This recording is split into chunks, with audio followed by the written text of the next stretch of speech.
The House Appropriations Committee will come to order for the purpose of work session and public hearing.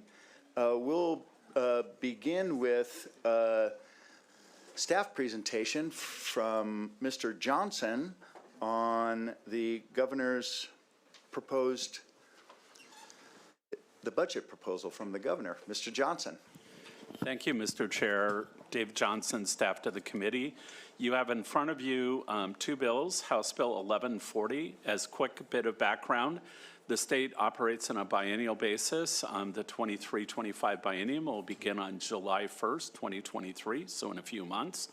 House Bill 1140 makes appropriations for that biennium. NGFO, about $70.4 billion. Total funds, total budgeted funds is about $130 billion. House Bill 1141 makes supplemental changes to the current biennium. So after a budget is adopted for a biennium, in this case the 21-23 biennium, there are typically supplemental changes made in both following sessions. This one makes changes to the enacted budget, and relative to the current budget, it would reduce NGFO spending by about $977 million.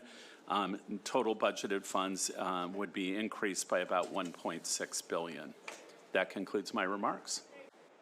Thank you, Mr. Johnson. And before we ask Director Schumacher to present a high-level view of the governor's budget, just wanted to go over chair announcements. And we will, before we begin the public hearing, we'll go over our guidelines for public hearing. So welcome to the House Appropriations Committee. Today's meeting will be, is being recorded and will be live streamed on TVW. Guidelines pertaining to our committee. Some participants are in the room and some may be joining remotely. Regardless of how you are participating, you must be recognized by the chair before speaking. If remote members wish to ask a question or provide comment during the meeting, please use the raised hand feature in the Zoom platform. It is located at the bottom of your screen. Participants in the room must use their microphone when speaking so that it will broadcast into Zoom for any remote participants. Also, the cameras in the room will switch to whomever is the active speaker. If there is noise coming from your microphone, you will display as the active speaker in the video stream, which might end up being slightly embarrassing for folks. One thing I will have to remember, for this reason, you should only turn on your microphone when the chair calls upon you to speak, and please turn off your microphone once you have completed speaking. And now I'd like to invite forward OFM Director David Schumacher to give us a presentation on Governor Inslee's proposed 23-25 biennial operating budget and the second supplemental budget. Director Schumacher, welcome. Thank you very much for the invitation. Whoa, that's louder than I thought. Thank you, Chairman Ormsby, members of the committee. Again, David Schumacher, OFM Director. I'm here to talk about the governor's proposed budget at a relatively high level. I think you've been shared with the budget highlights. We have rec sums. All of those things are available to you and to your staff. But just so you know that if there's ever anything that you would like from OFM diving deeper into any of these things or more information, we're always very, very open to helping and explaining things or explaining why we made choices that we did. So that's, you know, today questions, next week questions, next month questions, please feel free. Just in talking about the budget, I think everybody on this committee knows full well that the last biennium we had a considerable amount of federal money that was one-time in nature. So what this budget is, in large part, is a transition from the COVID federal money years to more regular budgeting, if you will. The revenue forecast, even though it continues to do okay, is actually pretty slow growing. So as we're transitioning into a slower growth, so you know, as you wrestle with this, you'll see that the revenue picture is good, but not growing by leaps and bounds, at least by the current forecast. So as as we have to wrestle with the expectations of a pretty big budget before going into the four-year outlook, those are kind of the trade-offs. Given those trade-offs, we tried in the governor's budget not to start a lot of new things, but solidify the things that we had been working on before. And obviously the biggest of the priorities that from all of our agencies this year were concerns about workforce, retention and recruitment of workforce across the board, institutions, whether that's nurses, ferry workers, office workers, DSHS. It was the through line as we started building this budget last year. I think, as Mr. Johnson said, the budget is in the neighborhood now of $70 billion. Obviously, K-12, as you can see here, is still the overwhelming biggest recipient of that. Here, it's over $30 billion. I thought the next slide, which shows where the growth in this budget is compared to the previous budget. You can see, of course, again, K-12 is the biggest in terms of growth, in large part because it's the biggest part of the budget anyway. You would expect that. But you see in social and health services, healthcare authority, DCYF, a lot of the places where we had institutional workforce issues, that the growth there is bigger than you would have normally expected. Although I think if people have followed what has gone on in our institutions, you wouldn't be surprised that this is where we put a lot of our money. So in terms of priorities for the governor, in big terms, obviously, we've talked a lot about the housing and homelessness package. It's a combination of both operating and capital. I know here the two committees deal with each half, but in terms of the policy, the connection between the services needed combined with the capacity building, need to be thought of together. So we have in this budget a $1.3 billion package. I'm testifying in the Capital Committee tomorrow, I think more on the mechanism, the referendum mechanism that would allow us to borrow that money. But if anybody on this committee is interested in talking about that now or later, I'm happy to do so. The next biggest section and the largest thing in the base part of the budget would be around behavioral health services. That includes a number of new beds, the increased bed capacity, and significant provider rates, so that we have the people that can support that, right? The beds aren't sufficient, so here, just like in other parts of our budget, you got to combine the capacity and the rates. It also includes, clip beds for children. It includes the next phase of True Blood. These are all larger than usual investments that you'll find in this budget. In K-12, one of the largest things is this first item here, the social and emotional supports. This is just this biennium's continual ramp up of our investment here. I know that I had questions the other day. It doesn't show up easily in the budget because it's assumed that this ramp up will continue, but it is certainly a significant part. That investments in special ed, in increased K-12 compensation are all significant. I'll point in the early learning area and kind of beating a dead horse here, but the rate increase for slots in order to have the people that will work in the facilities to provide the daycare, right? Daycare is not just about, more buildings or more places. It's also people there to work there. So a 40% rate increase there is obviously significant. Getting back to the item I started with, the workforce trends and challenges.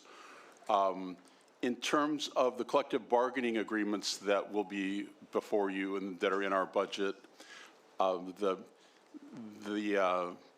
agreement for the basic state employee is a 4% raise the first year and a 3% raise the next year.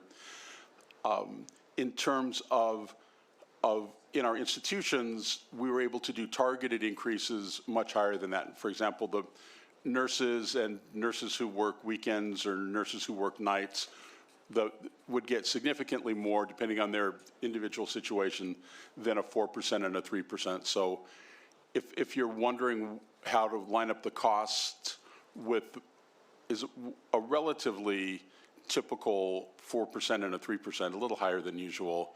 A lot of that is the targeted increases that you'll find in the budget.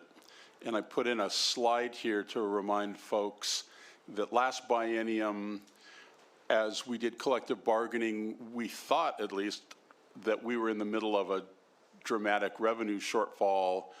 We did hiring freezes, we did furloughs, and in the end, when we realized that that was not the situation, we still ended up with our employees at 0% for the first year. So you see that 0 stands out pretty starkly. In the other cases, we're often between, 2%, 3%. Last year was 3.25%.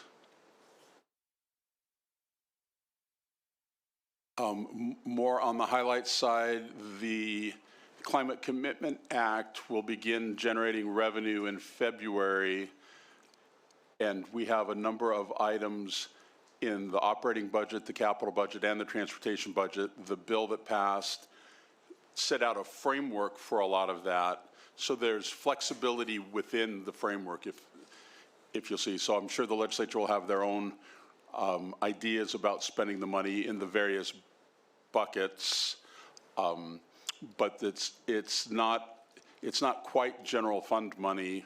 It's not quite as fungible as a general fund revenue source, but there are a number of different things that are set out in statute to spend the money. In addition, significant investments in salmon restoration.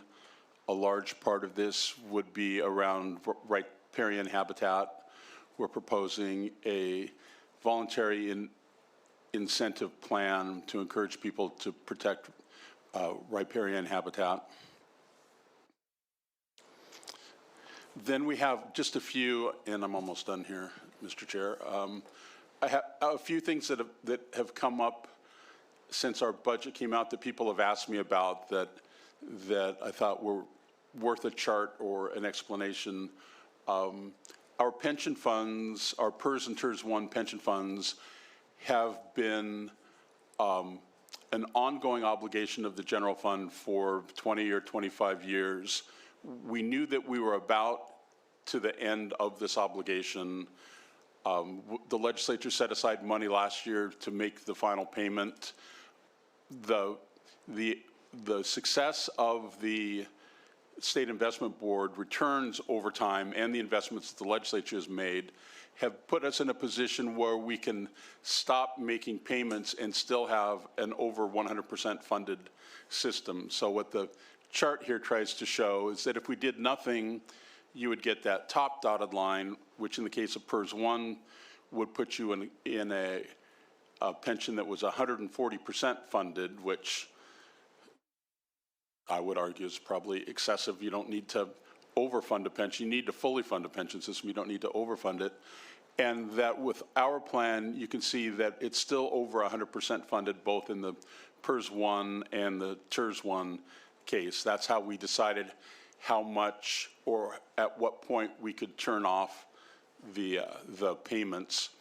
And then obviously the reason to do this is just for these two plans, the savings I think is well over $1 billion that we would have typically paid before we got to the point now where we've paid off this unfunded liability.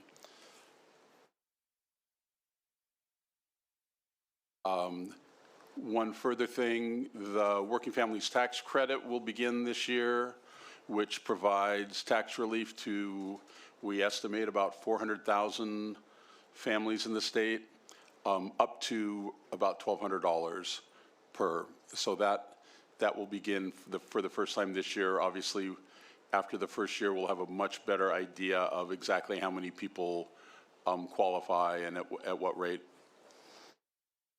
And then finally, I've got questions about how does the growth in the budget compare to the growth of the state economy. So I had my team put together this chart, which shows, we go back to 2010, but you can see roughly that state spending and the budget have just continued to grow over this period.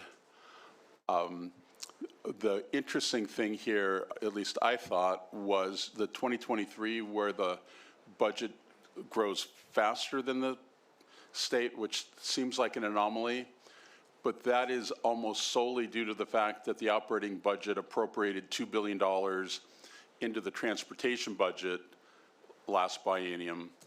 And if that hadn't been the case, if you would have just talked about what we might think of as the regular state budget, it would still be roughly in line with the growth of the state economy over this period.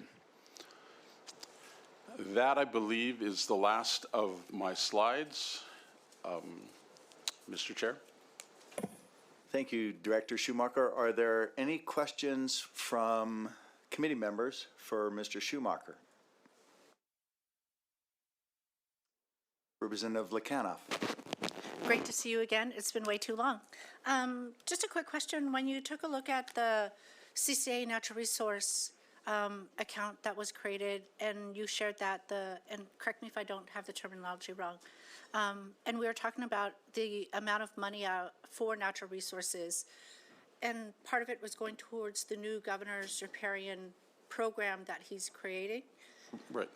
Is that funding allocated specifically for just riparian buffers, or are they also looking at hatchery reform, infrastructure, other salmon recovery projects that are coming from the east and the west side? Or, correct me if I'm wrong, sir, maybe that's still in play and there's room for future growth and conversation? I think there's $100 million dedicated just for the riparian incentive program, but there's much more than that for more of the process and the other work that needs to be done. So it doesn't stop at just the $100 million of incentives. Okay, that's really helpful. Happy to have more conversations Okay. down the road. Thank you for the Very good. clarity. Are there any additional questions for Mr. Schumacher? Seeing none, thank you very much, sir, for joining us and giving us a high-level overview of the governor's proposal. And we will now transition from our work session into public hearing. And just a little reminder for our folks, this is the first time that we've met in person. It's good to see all of you here in the flesh. We also have folks joining remotely. And as we proceed through public testimony, we will be doing alternate panels of in-person and remote, just a more efficient use. People spend less time waiting. And our very capable vice chairs will be orchestrating the testimony. And we will call folks to be in-person testifiers, and then kind of on deck will be the folks joining us with the Zoom and alternating back and forth between the two methods. Remote testifiers will be promoted to a panelist position to give their testimony. So those of you joining by Zoom, be looking for that prompt to be a panelist. Click on join as panelist as it pops up. During this time, your connection will indicate that you are rejoining the meeting, and you may experience a slight audio disruption for just a couple of seconds. After staff transition your Zoom connection, please turn on your audio and video. In-person testifiers should approach the testimony table where we have the three chairs. all testifiers should clearly state their name and organization, if you have an affiliation, for the official record. Given that we have 175 folks wishing to testify on the governor's proposal, we will be limiting testimony to 1 minute. We don't delight in that prospect, only just in the interest of hearing from everyone that would like to provide testimony. It will be 1 minute. And if I'm going to look to our vice chairs to make sure that we haven't forgotten any of our recommendations for folks.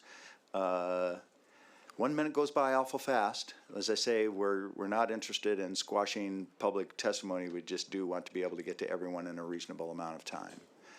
With that, we'll begin public testimony on both bills simultaneously. House Bill 1040, or 1140, excuse me, making the biennial fiscal appropriations, and House Bill 1141, which makes the second supplemental appropriations for the current biennium. And with that, Representative Berquist, will you begin calling up testifiers? Thank you, Mr. Chair. There is a way to jump the line. You just need to become a statewide elected official. We do have one in the audience today. I'd like to bring up Pat McCarthy and also Scott Nelson. And I think you mentioned you might not hold the state auditor to 1 minute. We do keep track, though. Yes, we do not. Yes, we do not time our statewide electeds, but we do keep track. Thank you, Representative Berquist. Auditor McCarthy, welcome.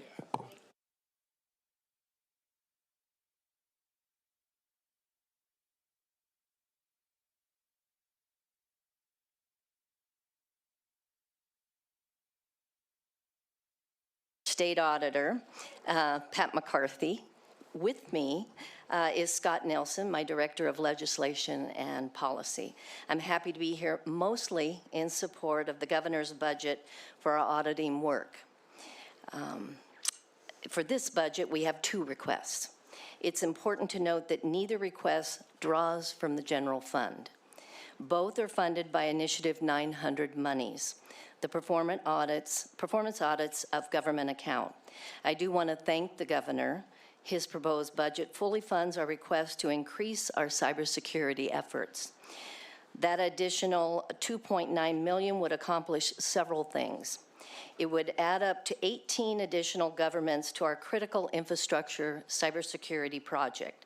This will expand work the legislature previously funded to review local governments that provide critical infrastructure such as electrical and water service. Our budget request will also allow us to develop a new audit program intended to help governments that have been targeted by cyber attacks. In the last biennium, 60 local governments reported cyber attacks that resulted in a loss of public funds. Our program will review such incidents and include readiness audits to help local governments avoid losses to cyber criminals. Finally, our request would also expand our main cybersecurity audit program and augment our non-audit cybersecurity support services through our Center of Government Innovation. That means more cybersecurity audits of local governments and more assistance for them as well. Our second request was funded at 50% in the governor's budget. I want to encourage you to fully fund the request for $2.58 million in funding authority for additional performance audits. While our cybersecurity program is in high demand, so are traditional performance audits. Recent performance audits have revealed racial disparities in ballot rejection rates and recommended ways to improve customer service at the Employment Security Department. Our request would allow us to conduct 4 to 6 additional performance audits per biennium, enabling us to examine additional topics. The citizens' intent in creating the Performance Audits Fund was to improve government through independent audits. We think these requests are reasonable and well within the existing funds available to the Performance Audits of Government account. Thank you, and I'll happy to answer any questions, but it looks like you have a lot of folks that are behind me, so I will leave it at that. Thank you, Auditor McCarthy, and I believe we will just jump right into the rest of our public testimony. Thanks so much for taking time to come before the committee. My pleasure. Thank you. Representative Berquist, will you take it away? Thank you, Mr. Chair. We have only 2 individuals that had signed up solely to testify on the supplemental budget. And so those are the first 2 testifiers we'll take. One is remote, that's Jim Theophilus, and one is in person, that's Mikhail Chernisky. Maybe if Mikhail wanted to start first as they bring Jim into the room. And you'll have 1 minute. Go ahead. Very much. Hi, thank you, Chair Ormsby, members of the committee. For the record, my name is Mikhail Chernisky, and I'm with the Office of Superintendent of Public Instruction, OSPI. I'm here to testify in favor of the governor's supplemental budget. Specifically, the governor's supplemental budget provides support for the implementation of House Bill 1878, which was passed last session. House Bill 1878 requires that schools operate the community eligibility provision, and this funding would provide additional funding to continue that for the next school year. Thank you very much. And for modeling, keeping within 1 minute. Certainly appreciate that. Mr. Theophilus.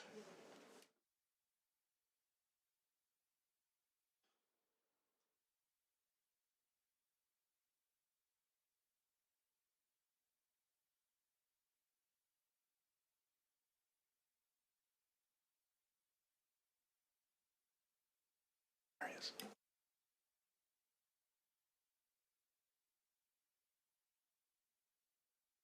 Good afternoon and welcome. Thank you. I'm sorry. Apparently, there's another way to jump the line, and that's be technologically challenged. Good afternoon, Mr. Chair. My name is Jim Theophilus, members of the committee. I'm the Executive Director of North Star Advocates. I want to use my time to speak to 2 issues that are in the governor's budget and 2 that I hope are in the final budget. The first is we appreciate the governor fully funding the Mockingbird family, an innovative and proven approach to deliver foster care. Secondly, an initial investment to launch the process to have DCYF stop taking SSI payments from children and adolescents in foster care, and gratitude to DCYF leadership for embracing that. The 2 items we hope are in the final budget. One is the Office of Homeless Youth State Prevention Plan identifies the need for community-based services so that families can get help before their adolescent is arrested or CPS is at the door. And the second is North Star Advocates is proud to work with Healthcare Authority to make sure that young people coming out of inpatient treatment programs have safe housing and services, and currently they're being discharged, some of them, directly to the streets. Thank you, sir. Thank you, Mr. Theophilus. Representative Berquist. Thank you, Mr. Chair. Now we're going to move to the 1140.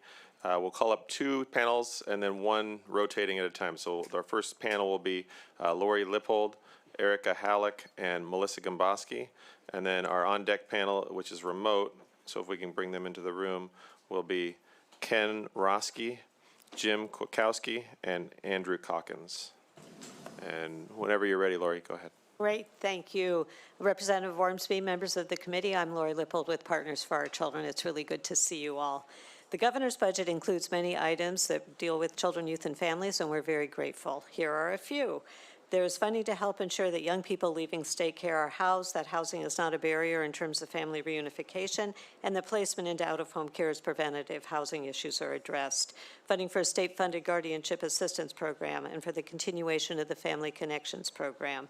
Funding to develop an implementation plan that will allow the state to end the practice of taking SSI and other benefits from young people in out-of-home care to pay for that care. And funding for a number of the priorities from the Children and Youth Behavioral Health Work Group, including a rate increase. However, the rate increase we think ought to be higher. There are items, however, that were not funded in the governor's budget. A few of those are investments in the Kinship Care Navigator program, although the budget does include funding to continue the evaluation that is necessary in order to potentially draw down federal dollars at some point, and other critical behavioral health items, including loan repayment and conditional grants to help stabilize the workforce. You'll be hearing more about these and others as we move forward, and I look forward to working with you. Thank you. you. Alex. Great. Thank you, Mr. Chair and members. For the record, my name is Erica Halleck. I'm going to present on behalf of two clients right now quickly to save your time. So first, I'd like to speak on behalf of Start Early Washington in support of the governor's early learning budget. In particular, we support the investment in Working Connections childcare. The workforce challenges you're going to hear a lot about tonight throughout every speaker largely reflect in early learning and childcare in particular. I'm sure you're hearing about that. And secondly, we support increased investments in voluntary home visiting. This will help parents of young children, particularly those who experience a lot of isolation during the pandemic, have support with their child's emotional and health needs. And then finally, in representing the Family Impact Network related to child welfare, we support the governor's proposal to fully fund the costs associated with providing parent-child visitation or family time for kids and out-of-home care. And I did it. Thank you. Thank you very much. Representative Bergquist. Thank you, Mr. Chair. I might have missed Melissa Gomboski. I think I called her up, but okay, she's not here. Our next in-person panel will be Bob Cooper, Larry Delaney, and Michael Mira. And then I guess I didn't call I was on the wrong list, wasn't I? Who's our next remote? Ken Roski. Go ahead. Yes, thank you. Good afternoon, and I am Ken Roski, Chief of Police for the City of Pasco. I am testifying in support of the appropriations to establish regional police academies in Pasco.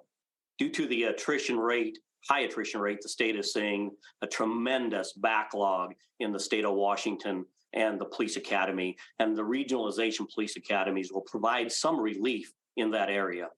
Regional academies will expand our candidate pool of recruits. We know that not every individual has the ability to relocate and live in an academy for almost 5 months, relocated away from their family. And specifically for Pasco and the agricultural community that we serve, this challenge is often too much of a burden for the family. Finally, and to stay within my 1 minute, because I see the counter got started, so I'll yield some time back. Finally, regional police academies will allow for unique cultural influences that truly reflect this state and allow us to take into account other candidates that we wouldn't be able to, that we wouldn't be able to, and that will reflect the communities that they are serving. Thank you for the opportunity to testify this evening. Thank you, Chief Roski. Superintendent Kolakowski. Good afternoon or evening, Chair Ormsby and members of the committee. My name is Jim Kolakowski. I retired in June of this year, of 2022, after serving for 15 years, Superintendent Davenport, but I continue to serve as director of the Rural Ed Center organization comprised of 90 small and rural districts from across the state. While this budget proposal does provide some increased funding for K-12, it does not, in my opinion, reflect a sincere and continued commitment to our schools and to our students. One example of this is the proposed increase in special ed and supports. While this is a move in the right direction, it comes nowhere close to full funding of special ed. A school district that has 22% of its students who qualify for special ed would only receive 15% of those students, would only receive funding for 15% of those students, according to the governor's proposal. Yet as per state and federal law, we still have to provide instruction for all those students. As you engage in the work of preparing and fully approving the biennial budget, I implore you to keep our public schools as a priority. There's no better investment than the education of our children. Thank you very much, and also thank you for allowing your remote testimony. Much appreciated. Thank you very much. Representative Bergquist. Thank you, Mr. Chair. We're going to bring up our next remote panel. That's Patricia Hunter, Jill May, and Jeff Clare. And go ahead, Bob. Thank you, Mr. Vice Chair. Mr. Chair, members of the committee, good to see your smiling faces in person for the first time in more than 1,000 days. Bob Cooper here on behalf of the Washington Association of Drug Courts in support of the full appropriation of the criminal justice treatment account that the governor has in the budget there for its original purpose, which is financing drug courts as an avenue out of the criminal legal system, an alternative, a therapeutic alternative. In that same vein, we also appreciate the money that's appropriated for courts of limited jurisdiction, municipal and district courts, for their being able to stand up and continue to run therapeutic courts at the lower levels. And it's not an either-or question. As you juggle all of the priorities that you have to put together in this budget, it's a both-and question. You need to have both of these appropriations in the budget in order to answer, especially the Blake decision, these and other alternative routes to keep people into therapy as opposed to the criminal system. And we hope that you can support all of that. Thank you, Mr. Cooper. All right, Larry? Good afternoon, Chair Ormsby and Committee. I'm Larry Delaney, President of the Washington Education Association. I'll echo, it's great to be here in person. The WEA was disappointed in several aspects of the governor's budget. The governor's budget for educator wages does not keep pace with rising inflation, eroding the competitiveness of educator pay. The governor's proposal fails to provide targeted increases for classified educators, the lowest paid K-12 workers, and districts will continue to struggle to hire and retain paraeducators, food service workers, bus drivers, and others, which ultimately impacts school operations and student learning. While we support the governor's interest in increasing special education funding, the governor's approach falls short. We recommend increasing the special education multipliers as well as increasing the special education cap. We appreciate the governor's investment in workforce development and retention through the residency programs and mentorship of early educators. WEA also appreciates the institutional support provided in higher education. Like in K-12, we recommend that your budget consider wage increases targeted at addressing low wages, especially among part-time faculty. And we look forward to continued budget discussions throughout the session. Thank you, Mr. Delaney. All right, Michael? Thank you. My name is Michael Mira. I am a member of the Administrative Office of the Court Steering Committee for the Family Treatment Courts, and on its behalf, I'm here to strongly support the governor's proposed appropriation of $11.7 million to fund Department of Children, Youth, and Families' share in a collaboration with the public housing authorities of the state. The steering committee devised this collaboration over a year of planning and negotiations to address a housing crisis in the child welfare system. 30% of foster placements happen or last longer because the family does not have housing. 9% of teenagers aging out of foster care become homeless after 3 months. After a 12-month period, 29% of them become homeless. The judicial term for that is holy moly. And this collaboration will match the department's services with $30 million a year of housing assistance from the housing authorities and nonprofit housers for department use when in their judgment or the judgments of the dependency court, it would work to do one of three things: prevent the need for a child's foster care placement, shorten it, or house a teenager. Thank you very much. Representative Berquist. Thank you, Mr. Chair. We're going to call up our next panel of in-person. That's Paula Reed, Marissa Rathbone, and Sam Martin. And then we'll start with remote testimony. First person up is Patricia Hunter. Good afternoon, Chair Ormsby and members of the committee. I am Patricia Hunter, the Washington State Long-Term Care Ombuds. This office has the federal and state mandate to promote and protect the rights of nearly 80,000 individuals living in licensed long-term care in our state.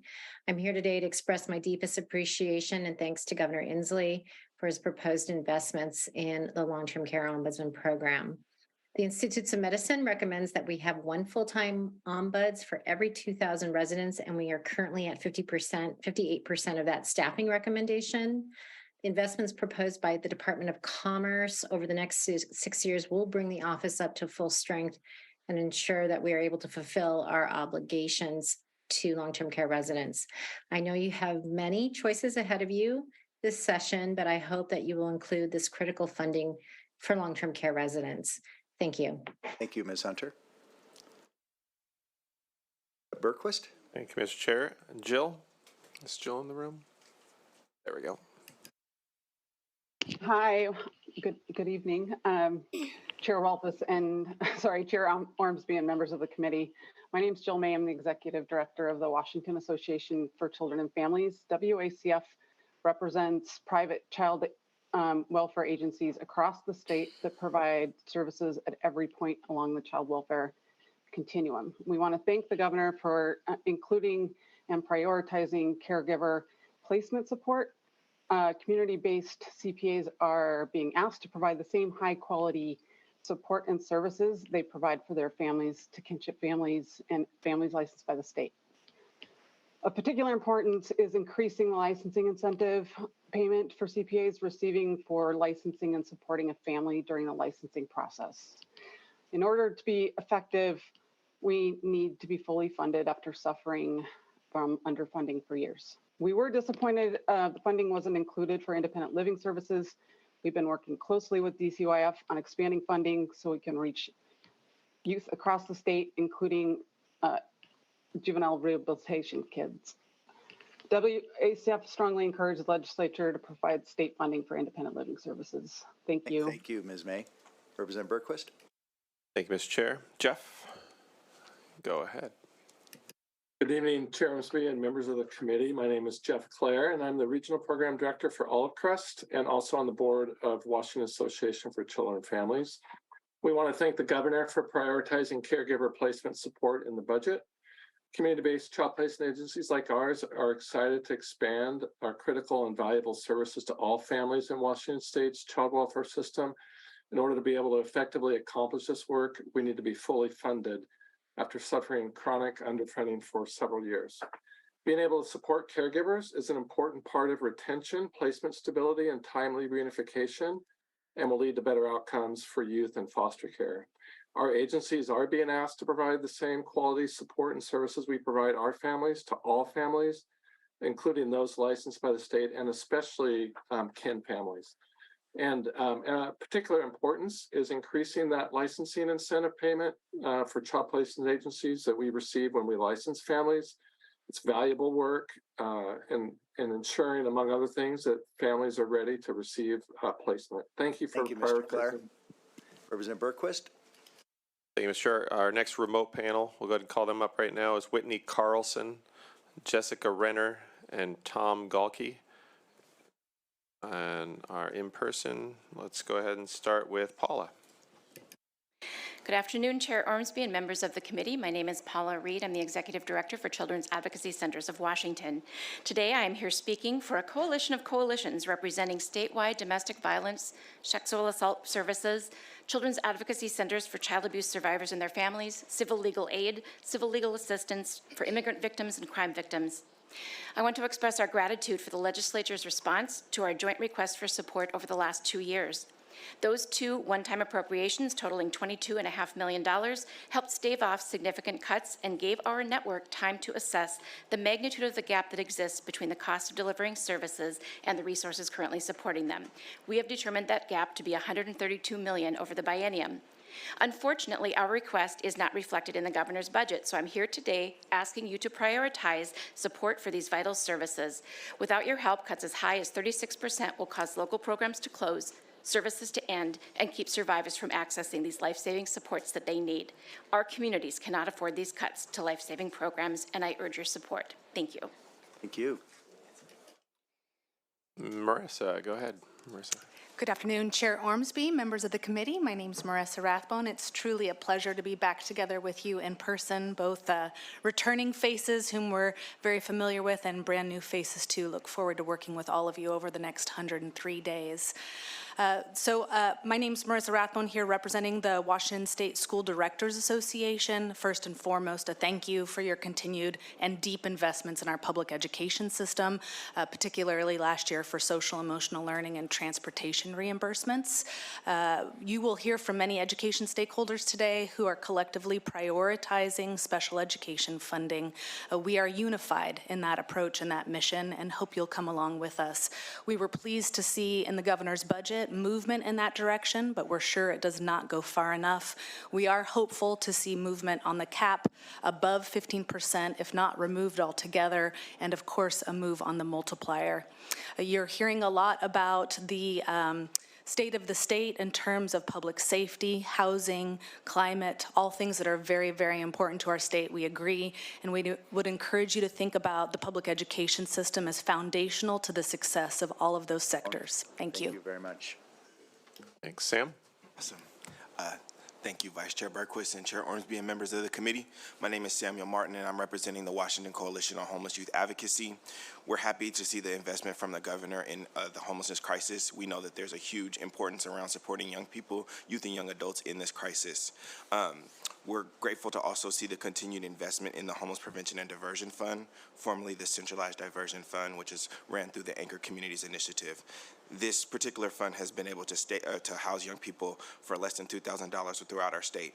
We're asking for a $4 million increase for this fund, and we would love to see the House appropriate that as well. We're also excited to see continued investment in other programs like the Homeless Student Stability Program, and are asking for a moderate increase in that as well as the Washington Youth and Families Fund, as well as the Department of Commerce's full 10% increase for the cost of rents, goods, and services, because we know that directly impacts some of the grantees and who are supporting and housing our young people in shelters. So thank you again for the time. Thank you, Mr. Martin. Representative Berquist. Thank you, Mr. Chair. I'll call up our next in-person panel. It's Danny Jo Bechtold, Linda Hall, and Jim Bamberger. And our first remote testifier in this panel is Whitney. Go ahead.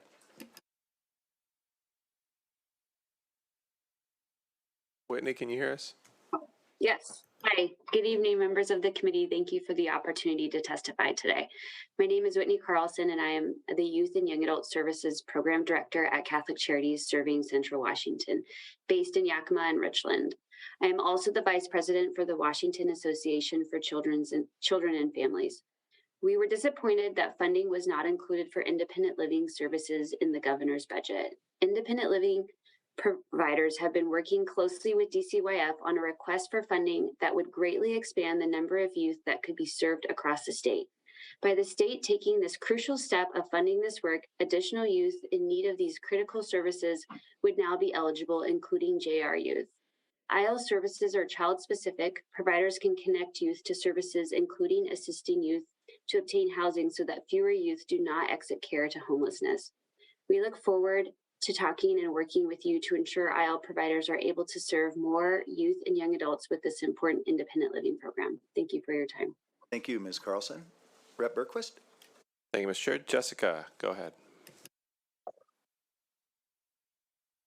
My name is Jessica Runner. I am a self-advocate. I live in the 33rd Legislative District.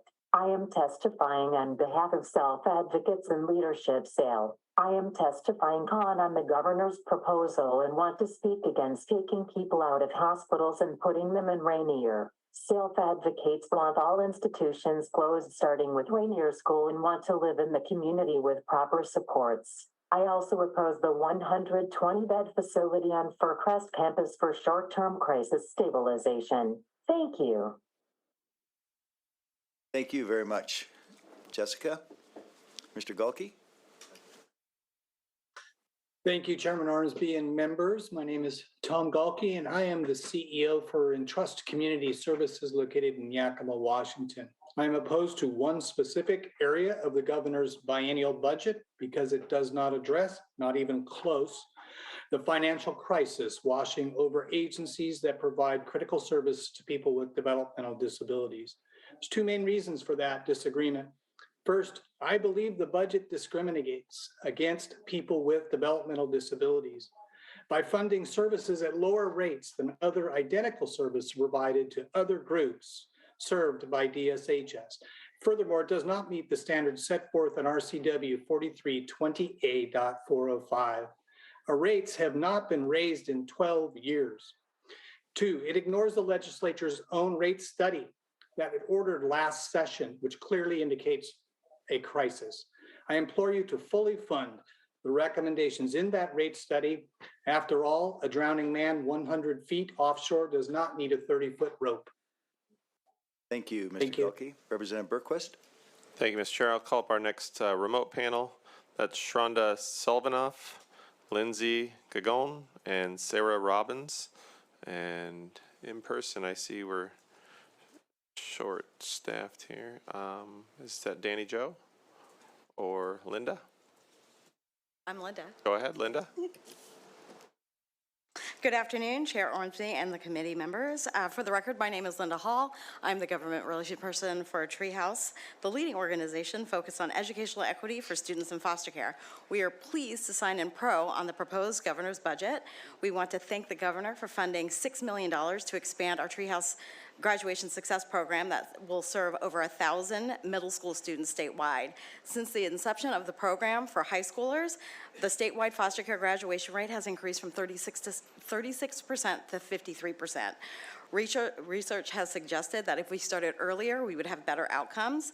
Students who struggle in middle school are often very high at risk of being off track to graduate ninth grade.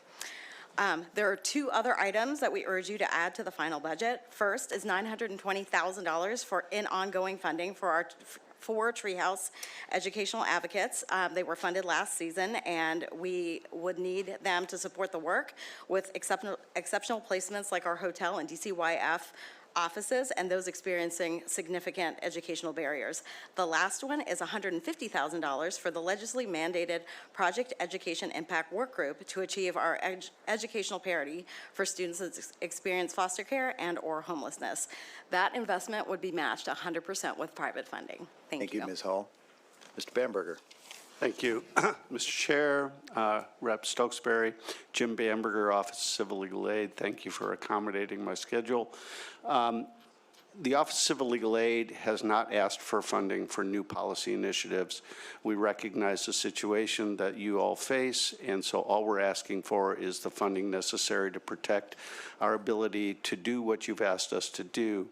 The appointed counsel programs for children in dependency cases, for tenants who are facing eviction, to carry forward other programs that you funded on a one-time basis, and to ensure that the contractors with whom we engage to do the work are actually compensated at levels that are commensurate with the work that they do and that can actually live on the salaries that they net out. I look forward to working with you and talking with you all about the budget requests that show up in the governor's budget. Thank you so much. Thank you, Mr. Bamberger. Representative Berquist. Thank you, Mr. Chair. Our next in-person panel will be Aaron Chesesky, Morgan Hickel, and Tanya McClanahan. Our first speaker, Shonda, go ahead. Good afternoon, Chairman Ormsby and committee members. I am Sharonda Sullivanoff, the Director of Public Policy for the Children's Home Society of Washington. Today, I'm here to express appreciation for the governor's budget. We see the prioritization of housing the unhoused and support of CHSW's request to the North Seattle Family Resource Center's headquarters building in Lake City. We are in unprecedented times for families, and the need to cultivate and support the well-being of Washington State children and families is paramount. One pathway to do so is having resource and supportive family resource centers. Family resource centers strive to enhance parenting skills, foster the healthy development and well-being of children, youth, and families, prevent child abuse, increase school readiness, connect families to resources, develop parent and community leadership, and promote family economic success. The well-being of children and families is intrinsically tied to the support and opportunities provided by the communities where they live. Having a community with access and resources can be the difference between hardships for families becoming a costly intervention.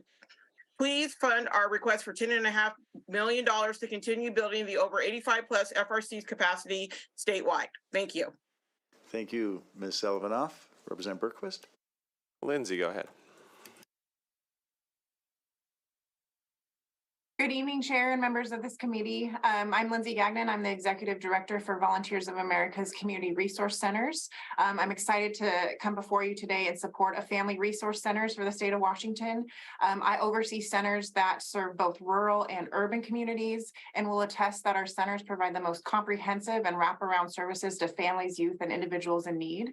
Family resource centers like ours provide connections to local resources, emergency assistance through food, clothing, and housing support, and deliver deliver programs aimed at increasing stability and self-sufficiency. Our goal is to see communities we serve thrive. We want to see them stable, safe, and healthy. Family resource centers are places to turn for those in crisis and for those struggling to get by, but we don't just focus on immediate needs. We help people look to the future, to a time where they aren't in need of support and what that looks like. Support of these centers will provide communities with the best chance at reaching success. We all see communities that can take care of their own when they're down, and family resource centers do just that. Recent research found that for every $1 invested in FRC, nearly $4 comes back to the community and economic benefits. So this is a community best practice. Thank you for this time to testify for family Very resource. much. Representative Bergquist. Thank you, Mr. Chair. Sarah, go ahead. Hi, my name is Sarah Robbins. I'm the policy manager for the Seattle-King County Coalition on Homelessness. Thank you, Chair Ormsby and members of the committee. We want to thank the governor for recognizing the need for housing and making a bold investment in affordable housing. Two specific areas I do want to make some comments on. We appreciate the aged, blind, or disabled being fully funded to eliminate the requirement for interim assistance reimbursement. This change would allow those living on the lowest incomes to retain more money that they are entitled to. We also ask for additional funding for the Housing and Essential Needs Program. This program is critical to our homeless response system in this state. The current funding proposed in the governor's budget would result in cuts to the program due to the expiration of one-time federal funding, and we ask that that funding be restored. Thank you very much. Thank you, Ms. Robbins. Representative Bergquist. Thank you, Mr. Chair. Our next remote panel, Lisa Johnson, Heather Cantamessa, and Christina Wong. And in person, Aaron, go ahead. Thank you, committee. Aaron Chizeski with Food Lifeline. This is a budget with important features, but with hunger still high, there's a need to do more. We would like to see added funding for school meals for all at no student cost, funding to expand the fruit and vegetable program at DOH, and funding for a basic income pilot. On top of this, we'll take every speck of budget dust to add to the governor's request for emergency food and food resiliency efforts at WSCA. Here's why. This year, more than 1 million people will turn to a neighborhood food pantry. Federal pandemic programs like the child tax credit expired just as inflation started to rise. Families that have gotten back on their feet lost the ground that they had gained, and now food banks are seeing sharp increases in need that mirrors peak pandemic levels. But with food banks operating at 75% less food in inventory. Simply put, we need an even more strident budget to deal with the hunger in this state right now. With that, I'll yield the balance of my time. Thank you. We're going to use those 7 seconds. Thanks. Morgan, go ahead. Chair and members of the committee, I'm Morgan Hickel with the University of Washington testifying in support of this proposal. First, this budget funds 2/3 of our increased compensation costs with state dollars, with 1/3 covered by student tuition revenue. This matches our request and is our top priority. Second, the proposal funds expansion of high-demand programs like our rural dentistry program in Spokane and engineering and computer science programs in Seattle, Tacoma, and Bothell. And finally, we're grateful that the budget shifts significant maintenance and operating funds back to the operating budget from the capital budget, which will help us address our campus deferred maintenance backlog. You will also hear from my UW Medicine colleague, Ian Goodhue, about our proposed investments for our hospitals, which is also a top priority for the UW. Thank you. Thank you very much. Go ahead, Tanya. Thank you. Chair and members of the committee, thank you for your time and consideration. My name is Tanya McClanahan, and I'm a glorified parent mentor and also work with the Parent Representation Programs contract of the Washington State Office of Public Defense. I work on the ground. And to give you a picture of the impact of the Homecoming Reunification Housing Program pilot, I have one mom whose case was stagnant for 8 months, then referred her to this program, and in less than 2 months, she is now housed and a child return home will begin. And then that clock will start. Another mom I work with is a victim of a very horrific domestic violence incident and had no rental history, nor credit history, and was able to be housed under this program. Children linger less in state care, and families are reunited quicker with this program. Thank you.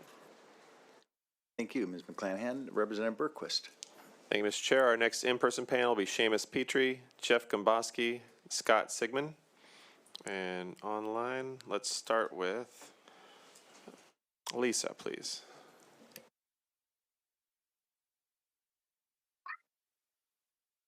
Good evening, Chair Ormsby and members of the committee. My name is Lisa Johnson, and I'm the Parents for Parent Coordinator in Benton and Franklin County. I'm here today to request the legislator to please support Parents for Parents and fund our $6 million request to stabilize the program and develop the skills of parents working with parents through the child welfare system. P4P Parent Allies start as volunteers that receive a small stipend for their time. They come in with a range of different skills. P4P builds upon their strengths and teaches parents how to market these skills in the workforce. Through relationship and professional development, they transform into leaders that will help the next family.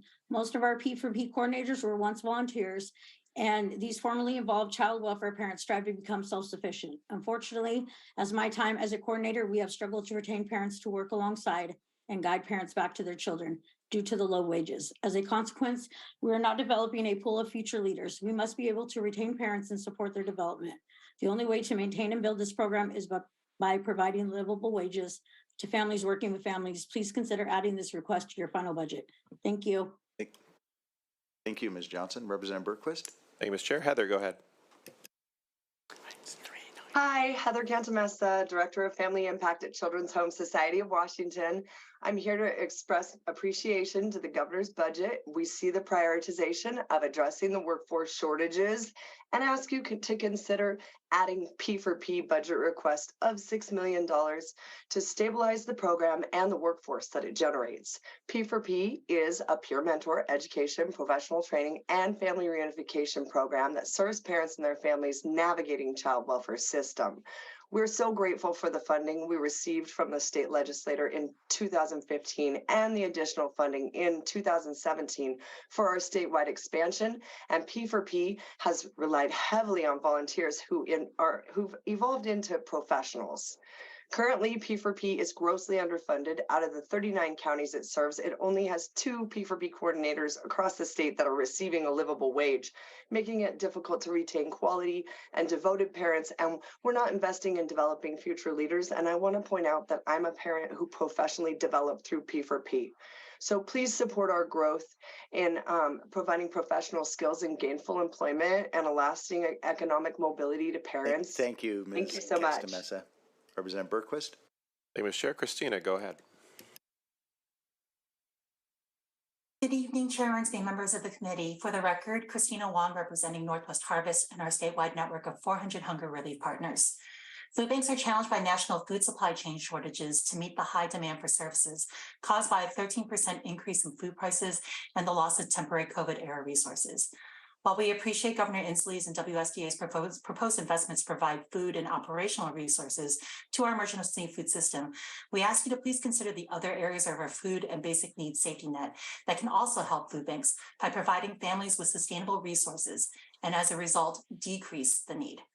We look forward to working with you on a budget that includes investments to provide school meals without cost and without stigma to all Washington students, connect post-secondary students to available basic needs benefits, increasing the purchasing power of basic food to buy nutritious food from our farmers markets and local grocery retailers, and give more flexible cash through TANF improvements, the GBI pilot, and expansions to the Working Families Tax Credit. Thank you. Thank you, Ms. Wong. Representative Berquist. Thank you, Ms. Chair. Our next remote panel will be Adam Swinyard, Jeff Snell, and John Boyd. And in person, Seamus, go ahead. Great. Thank you, Chair Ormsby and members of the committee. Seamus Petrie with the Washington Public Employees Association, here in support of the governor's budget. There's a lot of good in here in a budget that begins to recognize the ongoing staffing crisis in public services that the state is facing. You heard Director Schumacher mention a few targeted pay increases that this budget makes. I want to talk about a couple of them. State Patrol communications officers, where State Patrol had to close a 911 center in Wenatchee due to low staffing. There's an investment for recruitment there. Forest crew supervisors who help fight wildland fire are getting a targeted increase, but are still 50% behind what they could be making elsewhere. And for those who didn't get a targeted increase, this budget still represents a pay cut in a year with 8 or 9% inflation. So there's still a long way to go. There's one thing we're asking you to do, which is to fully fund the classified staff contract at our community colleges, not 75 or 85 as you've done in the past, but 100%. prior to the Great Recession, you did this, and now is the time to go back to that practice so that our community colleges are there in our communities when we need them in a future recession. Thank you. Thank you very much. Mr. Gomboski. Good evening, Mr. Chair, members of the committee. I'm Jeff Gomboski here on behalf of the Washington Healthcare Association, the State Association for Skilled Nursing and Assisted Living Facilities. We want to thank the governor for the substantial investment that he makes in the long-term care system. In particular, as it relates to skilled nursing facilities, we appreciate the funding that he provides for direct care and indirect care rates in the Medicaid system, as well as funding for an annual rebase and for enhanced services for behavioral health systems. We think the governor builds off the substantial investment that the legislature made last year, and with those investments goes a long way to ensuring stability in our sector. Thank you for your consideration. Thank you very much. Mr. Sigmund. Great. Thanks, Chair Ormsby, members of the committee. Scott Sigmund here today representing Leading Age Washington. We'd like to first thank the governor for recognizing the need for a significant investment in assisted living Medicaid rates. While the governor funded the worker wage component at 90%, we would like to see that fully funded, matching the DSHS, what they had included in their decision package. At the current funding level, Medicaid reimburses wages for assisted living under the statewide minimum wage, making it nearly impossible for these providers to compete. Raising this wage component to 100% will allow providers to pay their workers a more livable wage. Our workforce is diverse, predominantly women, and should be paid equally to those in other healthcare settings. These investments are necessary to rebuild our direct care workforce and handle the increased demand for long-term care services as our population ages. Thank you. Thank you, Mr. Sigmund. Representative Berquist. Thank you, Mr. Chair. Next in-person panel will be Paul Francis, Heather Moss, and Bob Moorbacher. And online, let's have Adam go ahead and start us off. Yeah, thank you, Chairman. Representatives, greatly appreciate the opportunity to share with you. My name is Adam Swinyard. I'm the superintendent of Spokane Public Schools. Greatly appreciate the enormity of the task before you and considering the many needs of our great state. Want to specifically recognize the investments in public education that our state should make. Washingtonians should be very proud of the value we put on public education. Would like to take this time to encourage consideration of additional enhancement to special education services. One particular aspect I'd like to point out is our schools are seeing a significant increase in the needs of our students related to behavioral health. And the provision of behavioral health services in many cases are provided through special education services, which creates an additional strain on the provision of the service model overall to students and the commitment of local funds to special education. So just wanted to highlight that an investment in behavioral health is also an investment in special education services. Thank you for your time. Thank you, Superintendent Swinyard. Representative Berquist. Thank you, Mr. Chair. Jeff, go ahead. Thank you, Chair Ormsby and members of the committee. My name is Jeff Snell, Superintendent of Vancouver Public Schools. Each student deserves an education that builds on their individual strengths to help them grow towards their best self. We greatly appreciate the progress the state has made towards fully funding special education, and there is more to do. Evan is a new second grader to our district. He attended multiple districts the past 2 years with times where he wasn't at school at all. He's amazingly creative and has a sense of humor that draws people to him. He also struggles with anxiety and can exhibit big behaviors that can be very disruptive. We needed to provide additional services to help Evan shine, including one-on-one staffing, as he often ran from classrooms, sometimes headed towards busy roads outside. We are seeing more students with exceptional needs, driving up our percentage of students served. Evan transferred in when we are already exceeding our cap. Evan's services don't meet a safety net threshold, and yet Evan has so much to offer. He just needs a little support. Evan deserves special education support from our state. Should Evan's support depend on his district's ability to pass a local levy? We use about $12 million of our levy to do that each year. I encourage you to please increase the investment in special education for Evan and so many others. Thank you for your time. Thank you, Superintendent Snell. Representative Berquist. Thank you, Mr. Chair. And John, go ahead. Yes, thank you, Chair Ormsby and the members of the committee, and thank you for what you do. I appreciate the support you provided in the past so we could continue to transport our students during the pandemic. It's been invaluable. I'm the superintendent of the Evergreen Public School District, and we are 23,000 students. About 1,020 of our students are in the McKinney-Vento program and identified as homeless. I'm here to suggest that the budget does nothing to fix the broken transportation funding, otherwise known as STARS.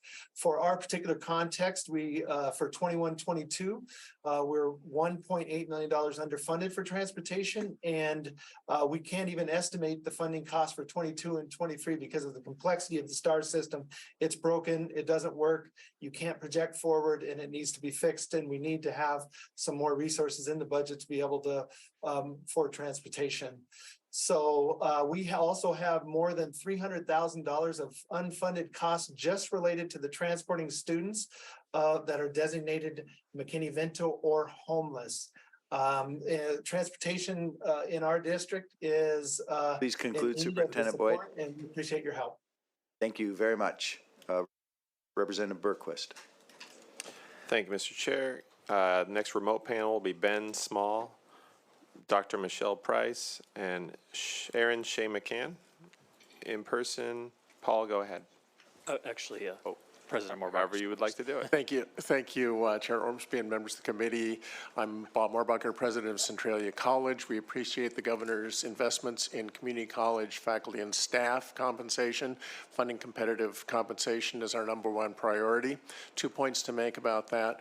One, the governor's budget proposes COLAs funded at 83%. We need to see 100% funding for those COLAs. If we have to cover 17% of COLAs from local funds, that will be a significant budget impact on the colleges. 2, COLAs are not keeping pace with the rate of inflation. We need additional salary dollars in order to attract and retain high-quality staff. We've seen higher than normal turnover rates in the last 18 months.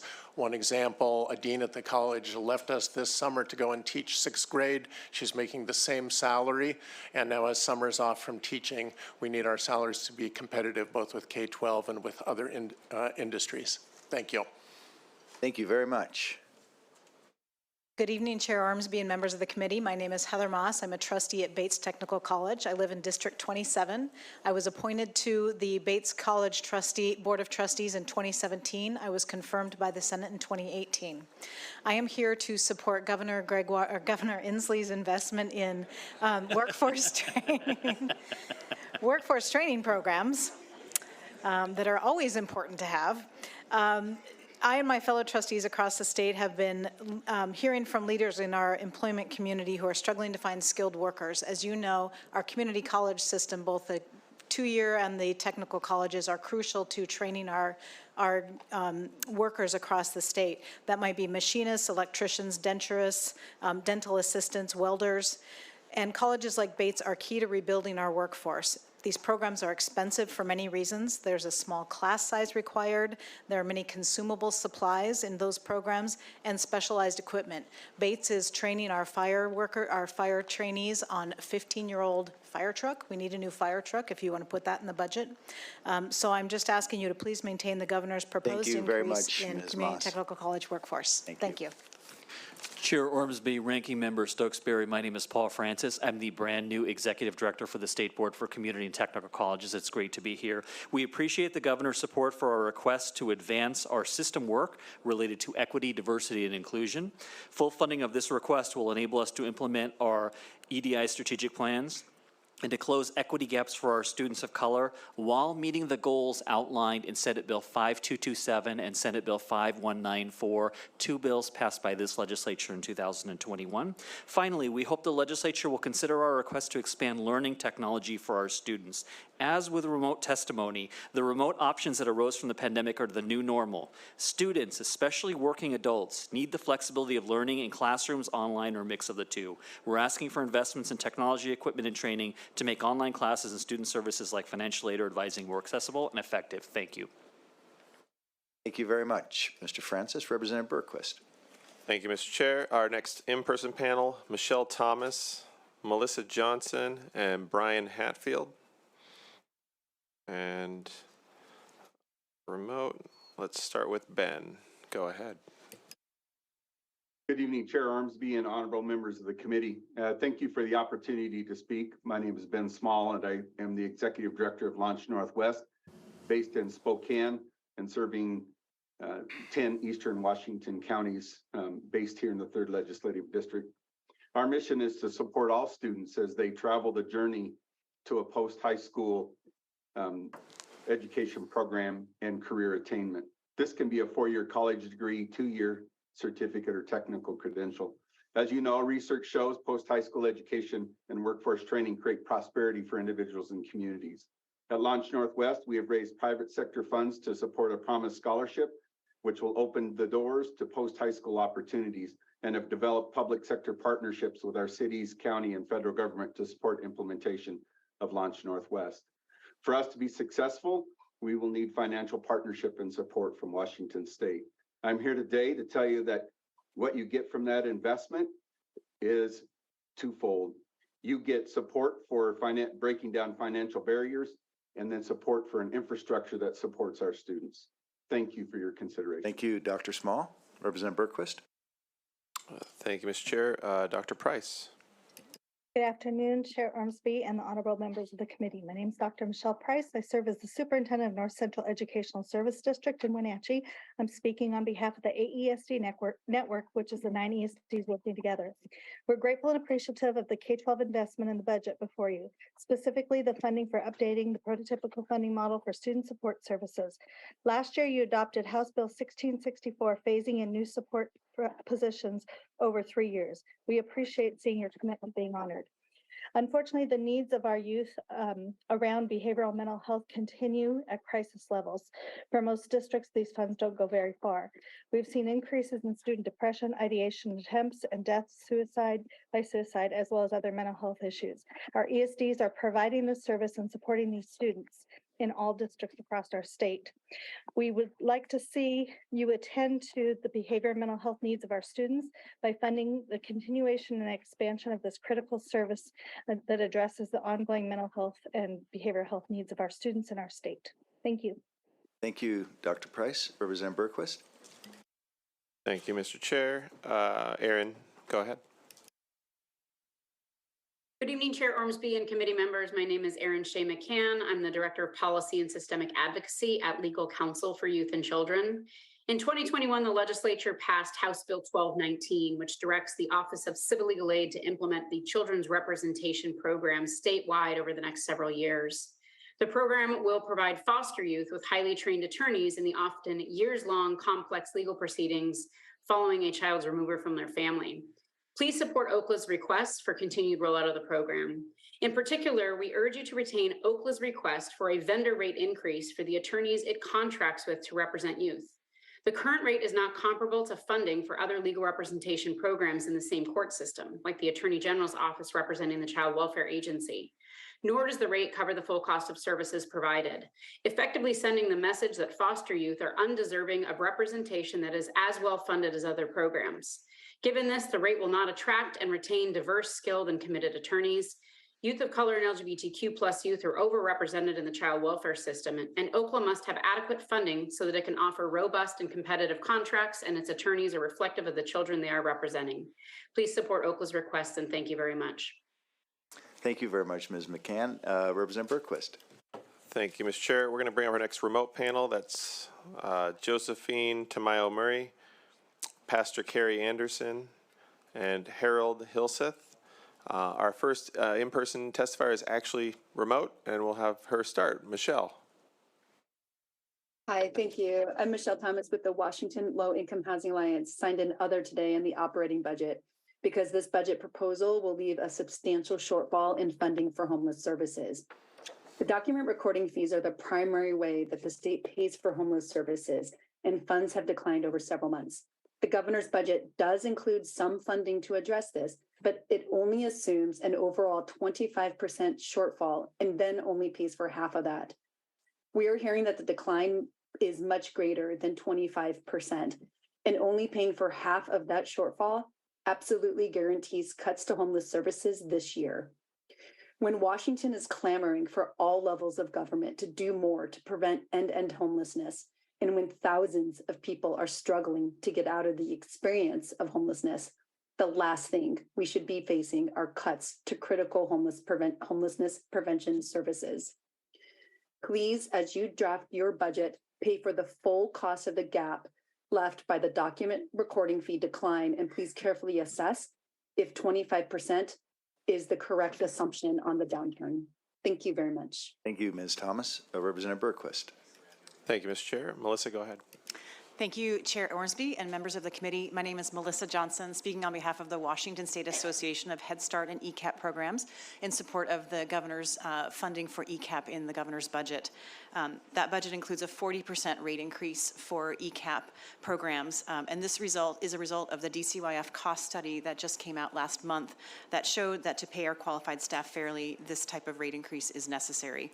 And we feel that meeting the Fair Start for Kids entitlement requires we need to hire quality staff and retain them. I'm also here on behalf of the District and Municipal Court Judges Association in support of the $21 million in the governor's budget for ongoing funding for therapeutic courts. We are very appreciative of the funding that you have provided over the last 2 years. That funding ends on June 30th, and we would like this funding to continue so we can stand up additional therapeutic courts in our courts of limited jurisdiction. And we also support funding for the Fair Court Project, which uses anonymous observers to assess how well procedural justice is happening in our courtrooms and courthouses. And finally, DMCJA supports the $2.2 million investment for the case management system. Thank you very much, Ms. Johnson. Yeah. Representative Berquist. Thank you, Mr. Chair. Brian, go ahead. Thank you, Chair Ormsby and committee members. I am Brian Hatfield, Legislative Director for the Office of Secretary of State Steve Hobbs. Like most people here this evening, we say to the governor, thank you, but, with the majority of our but being requests for much-needed IT upgrades that are long overdue. In the interest of time and saving on paper, you should have received an electronic copy of our request summary to replace the combined fund drives, obsolete financial management technology.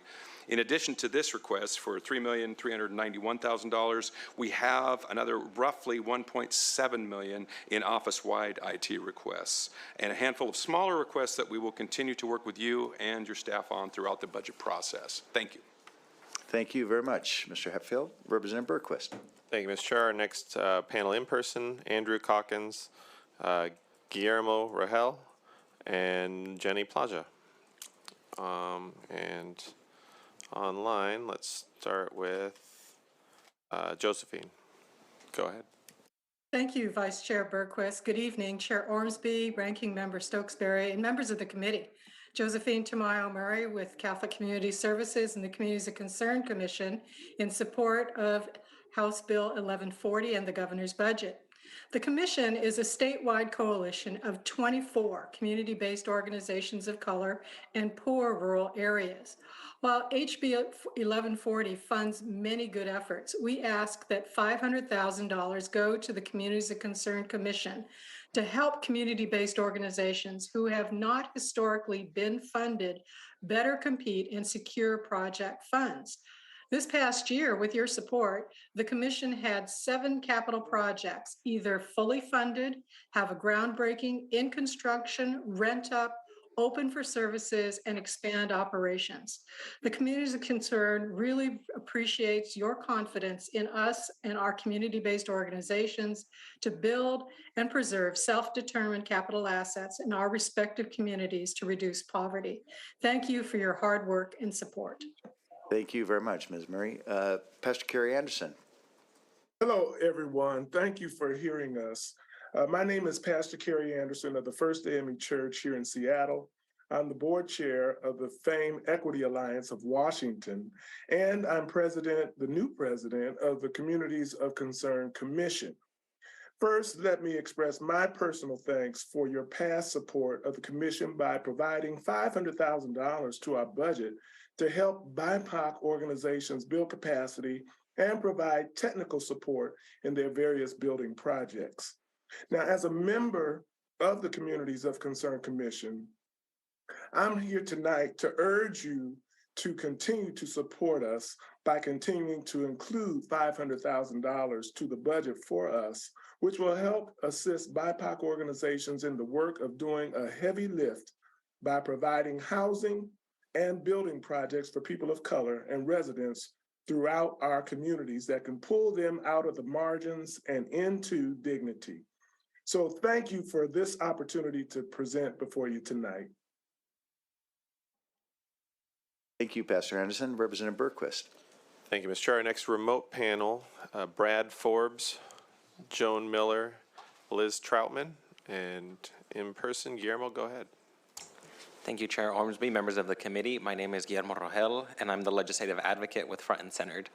Our members are eager to work with you as you build a budget that prioritizes overburdened communities and centers environmental justice. So as you all are building the budget this year, you're going to hear those two words a lot this session, overburdened communities and environmental justice. We want to make sure that it's not just lip service, but it's actually put into practice. For that reason, we're testifying as other on the governor's budget. It is unclear to us right now how the governor's budget is meeting the 40% obligation that is listed in the Healthy Environment for All Act.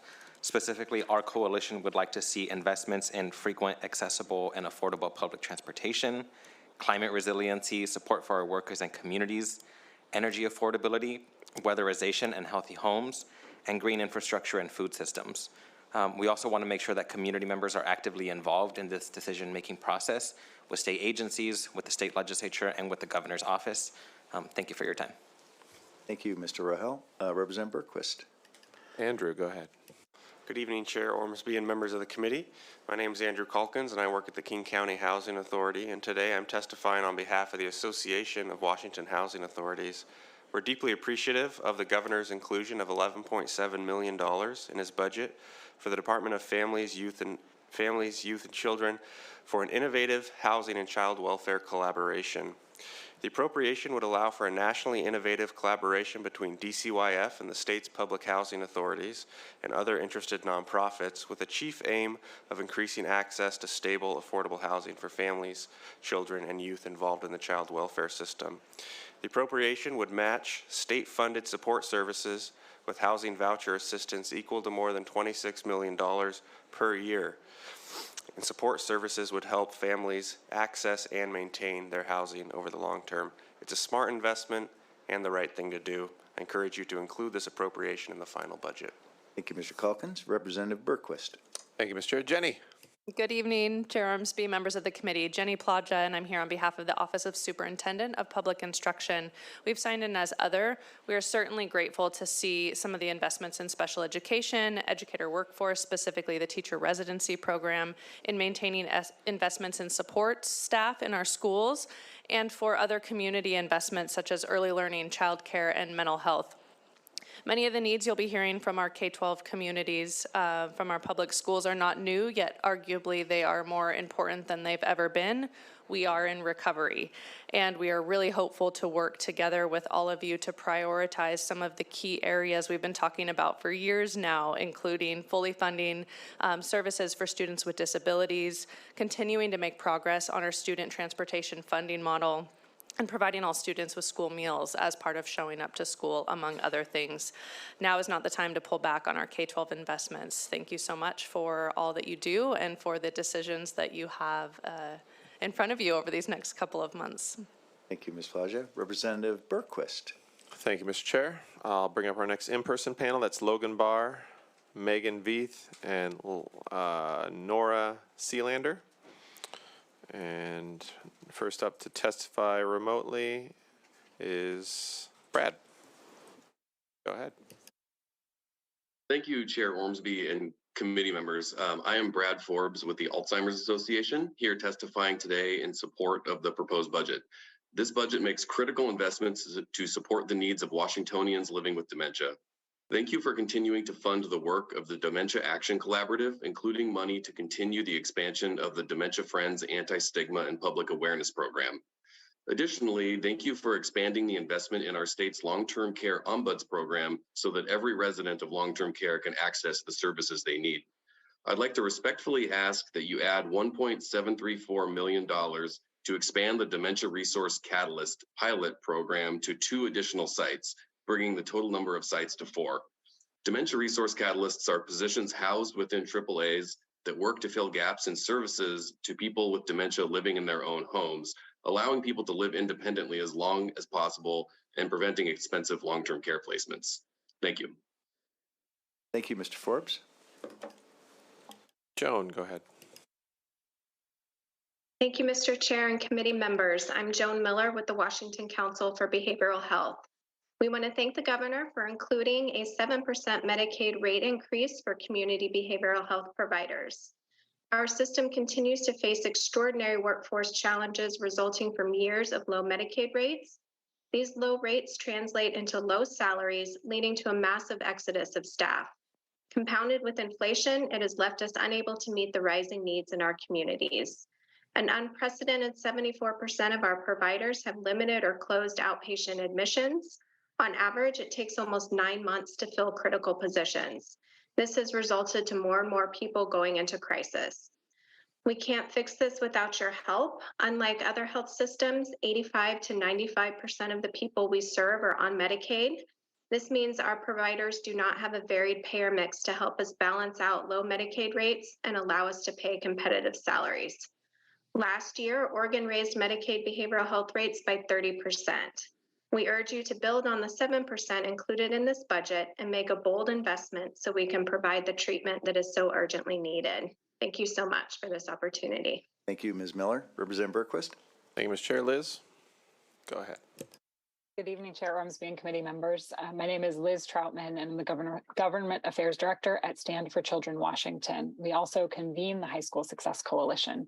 We appreciate the governor's proposed investments in a strong and diverse educator workforce and continuing to increase the counselor to student ratio. We urge you to go beyond these investments to help students and schools recover from the pandemic.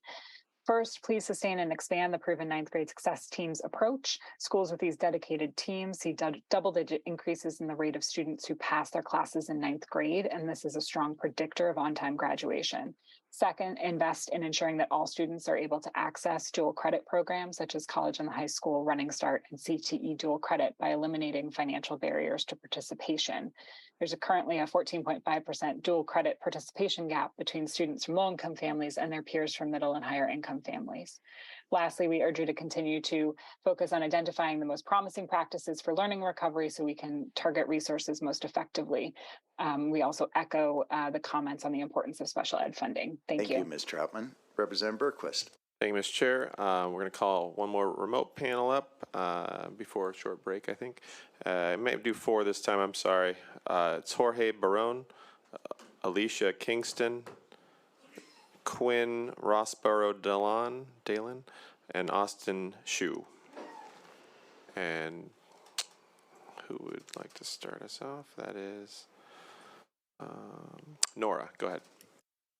Thank you, Chair Ormsby and members of the committee. I'm Nora Sealander, representing Western Washington University, testifying pro on this budget. We appreciate the improvement in the state share of compensation costs, as well as expanded degree offerings on the Kitsap and Olympic Peninsulas.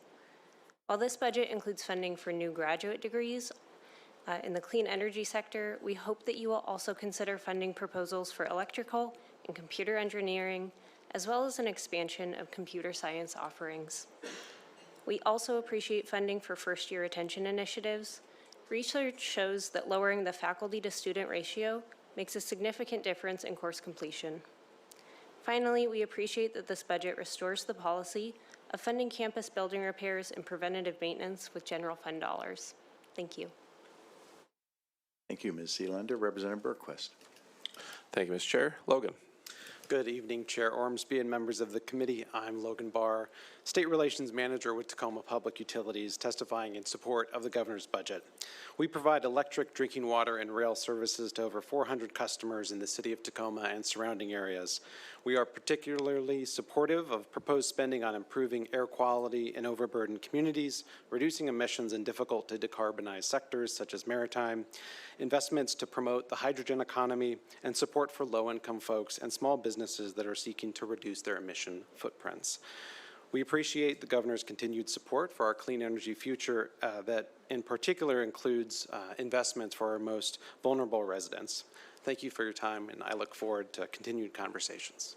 Thank you, Mr. Barr. Representative Berquist. Thank you, Ms. Chair. Megan. Good evening, Chair Ormsby and members of the committee. My name is Megan Veith, and I'm the Director of Policy and Advocacy at Building Changes. We are a statewide nonprofit focused on children, youth, and families experiencing homelessness. We appreciate the governor's investments in education and behavioral health, as well as his proposed investments in housing and homelessness initiatives. We also hope that the final budget will include more funding, particularly for children, youth, and families experiencing homelessness. Specifically, our request for increased investments in two long-standing successful programs that we work on. The Washington Youth and Families Fund to holistically support youth and families experiencing homelessness, and the Homeless Student Stability Program to improve education and housing outcomes for students experiencing homelessness. We request that both programs are each invested in at $10 million to continue to support our work and that of our partners in addressing homelessness for children, youth, and families. Thank you for your time. Thank you, Ms. Veith. Representative Berquist. And just excuse me for interrupting, Representative Berquist. At the conclusion of our next remote panel, we're going to be taking a 10-minute break for members and our guests to stretch their legs, hydrate, get nutrition, etc. So at the conclusion, after the next 4 remote testifiers, we'll be taking a 10-minute break. Representative Berquist. Thank you, Mr. Chair. Jorge, go ahead. Thank you, Chair Ormsby and members of the committee. My name is Jorge Baron, and I'm the Executive Director of Northwest Immigrant Rights Project. I'm here to speak on 2 important issues. First, we're asking you to increase the state's investment in 3 critical programs that support the provision of immigration and naturalization services: the Washington New Americans Program, the DSHS Naturalization Program, and the Legal Support and Community Safety Program in the Department of Commerce. We appreciate that the governor's budget does include funding for these programs. However, each of these programs serves only a fraction of the people who need assistance, and the demand for these services has grown significantly in the past 2 years, as our state has welcomed thousands of new residents fleeing conflict and persecution in places like Afghanistan, Ukraine, and many other regions around the world. Last year, recognizing this growing need, the legislature added $2 million in additional funding to support these urgent efforts. We were disappointed that the governor's proposed budget did not include the continuation of this additional funding at a time when the need continues to grow. We are therefore asking you to continue the funding you added last year and further increase investments for each of these programs, and we'll provide details in writing. And lastly, I want to express our organization's support for the additional call for funding to support services for crime victims presented earlier by my colleague Paula Reed. Thank you so Mr. much. Barone. Representative Berquist. Thank you, Mr. Chair. Alicia. My name is Alicia Kingston. I'm an assistant managing attorney with the Northwest Justice Project's Eviction Prevention Unit. I'm located in Spokane, but I support attorneys that practice throughout Eastern Washington. Our office recently represented a single mother and domestic violence survivor who is being evicted. She lives in a low-income housing tax credit property, which is one of the few affordable apartment complexes in this area. She submitted her documentation to be recertified, but when asked for additional invasive information, her post-traumatic stress disorder was triggered. The landlord moved to evict her for failing to provide that additional information. Our office successfully defended 2 eviction actions against her and helped her submit the federally required documents for recertification. Because of the Right to Counsel program, this mother and her children are safely housed. It is crucial that this body includes the Right to Counsel program's budget in full in the upcoming legislative budget. Thank you for your time. Thank you, Ms. Kingston. Representative Berquist. Thank you, Mr. Chair. Quinn, go ahead. My name is Quinn Dolan. I'm the Executive Director of Yakima County Volunteer Attorney Services.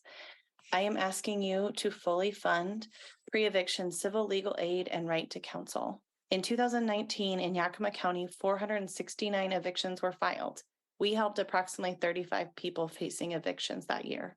In 2022, approximately 267 evictions were filed, and we served 51 clients in those cases, but we served 163 other tenants before a case was filed.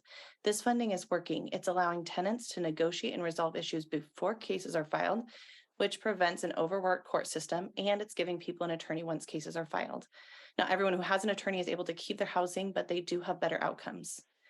We had a client who couldn't work due to surgery and recovery. In the process, she fell behind on rent and was served a notice to vacate. We helped get her rental assistance and her tenancy was restored. She is still living in that area, in that rental, and she and her partner are saving up money to buy their first home. Thank you very much, Ms. Dolan. Representative Berquist. Thank you, Mr. Chair. Austin. Good evening, Mr. Chairman and members of the House of Appropriation Committee. My name is Austin Lawrence Shue, and I'm the lead staff attorney for Snohomish County Legal Service, a nonprofit legal aid organization with the Housing Justice Project, providing individuals with a right to counsel for Snohomish County. Previously, I served as an attorney advisor for the U.S. Small Business Administration, a prosecutor for King County, and a public defender for the state of Hawaii. And I'm asking this committee to approve the budget as proposed. As a public servant, I have witnessed how stable housing prevented a lifetime of crime and other collateral consequences. Just think of this. One eviction occurs, it affects an entire household. One household cascades to affecting an entire community. With this committee's help, we have in the past 2 years have helped thousands of households prevent unjust evictions and upheld their rights as a community. When considering the budget as proposed, please remember this. The Housing Justice Project is a shield that guards those who are on the verge of homelessness. And when it's raining and it's pouring, I hope when their housing concerns are being raised, y'all aren't snoring. Thank you for your time.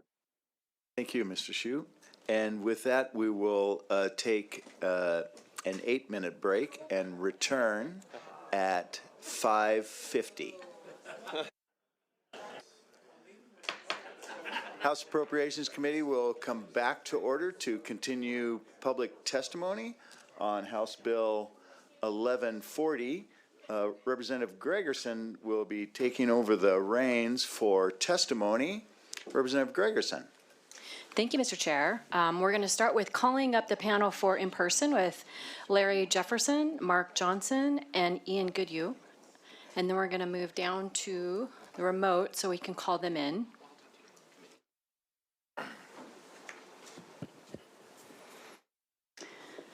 That would be Anna Nepomuceno, Rosanna Barrado, and Brent Freeman. And we'll start with Ian. Okay. Mr. Chair, members of the committee, Ian Goodhue here on behalf of the UW-Medicine Health System. We want to thank the governor and his team for 2 different buckets of needed funding in his proposed budget for our hospitals. As you know, UW-Medicine's hospitals played a critical role in the state public health response to the COVID pandemic. You made that happen with funding support. Since COVID, our hospitals have struggled to recover due to a majority of our patients being Medicare and Medicaid, growing labor shortages, and the persistent problem of difficult to discharge. The governor's budget has one-time funding in the second supplemental of $100 million. We hope to show you over the next couple of months that similar funding in 24 and 25 will help us dig out of that hole. The budget also contains important funding for the Behavioral Health Teaching Hospital, which will open in 2024. We need startup costs so that we can open on day 1, and funding in the HCA budget for reimbursement so that we can be reimbursed for the 75 long-term civil commitment beds we will provide the state. Thank you. Thank you, Mr. Goodhue. Representative Gregerson. Thank you, Mr. Chair. Let's go with Mark. Thank you, Mr. Chairman, members of the committee. Mark Johnson, representing the Retail Association, here today to support the governor's inclusion of $2.265 million in his budget for an organized retail crime task force to bolster the Attorney General's efforts to crack down on these types of crimes. We would encourage the committee to increase that to the full AG's request of $3 million. And that would help fight this type of activity. These crimes are becoming more and more dangerous for our customers, for our employees, and for the public in general. So it's a matter of public safety. Last year, my members lost over $2.7 billion in the state of Washington alone to retail theft. We think this is a good step in the right direction and a multi-pronged approach to dealing with retail theft, public safety, and organized retail crime. Thank you. Thank you, Mr. Johnson. Rep. Gregerson. Thank you. Larry? Thank you. Good evening, Mr. Chair and members of the community. My name is Larry Jefferson, and I'm a little nervous because I'm asking you for the moon, the sun, and the stars. What's the moon? The moon is pre-filing representation. When we can get pre-filing through our when we can get pre-filing representation, we were able to get 500 families reunited. 80% of those cases were not filed in court, and we were able to reduce the interest into foster care. What's the sun? The sun is our contractors. They're doing amazing work, but we're losing 20% of them. Our pellet contractors are really suffering, and you'll hear from them later. And what is the STARS? The STARS would be, we really appreciate the funding that you gave us in regards to Blake. We want to do the same things with cities and counties so that we can help them with the issues of the future. Thank you very much. Thank you, Mr. Jefferson. Representative Gregerson. Thank you, Mr. Chair. We're going to call up for the in-person panel with Jacob Vigdor, Brad Banks, and Sandy Kaiser. And then we'll move to the remote with Anna.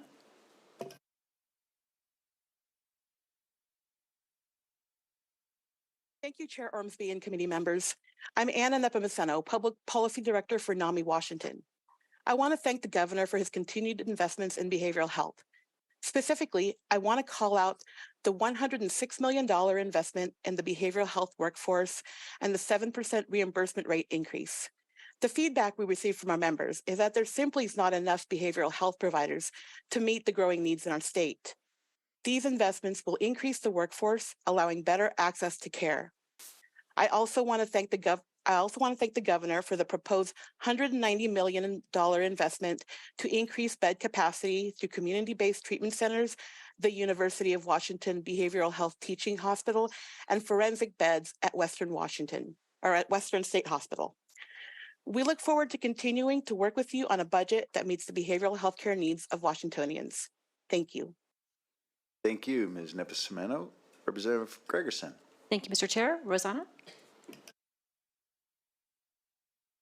Good evening, Chair Ormsby and members of the committee. My name is Rosanna Donoso Barreto, and I'm here in support of the Washington Americans program.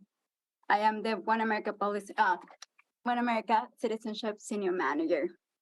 We appreciate the governor including our base funding in the budget at $2 million, but we respectfully request additional funding to a total of $4.75 million in the biennium. Our reasons include increased cost of our programming due to inflation, ensuring competitive living wages for our 13 organizational grantees across the state of Washington, and developing legal capacity to serve more applicants. The need is high. There are an estimated 263,000 permanent legal residents eligible to become citizens in Washington state. However, eligibility does not mean access. Lack of information, resources, services, and financial hardship are many of the reasons why residents cannot yet become citizens. That is the reason why we exist, to close that gap. In the 2 years alone, our statewide network responded over 17,000 inquiries for those interested in citizenship. We completed over 3,300 client intakes, and we have 750 new citizens. But we can do more with your support. Thank you so much for your time. Thank you very much. Rep. Gregerson. Thank you, Mr. Chair. Brent? Thank you, Chair Ormsby and committee members. My name is Brent Freeman, and I am the superintendent of Wahkiakum School District, a small rural district with less than 500 students. Last year, we benefited from the resourcefulness and collaboration of ESD 112's effort to establish a behavioral and mental health support specialist program, which was funded by one-time ESSER funding. Post-pandemic classrooms are experiencing explosive and disruptive student behavior like never before, even from our youngest learners. Children's social skills and emotional development have eroded to the point that teachers can't teach and classes can't function because obstructive behavior disrupts learning for all. Being small and rural, we lack access to services that are desperately needed for students.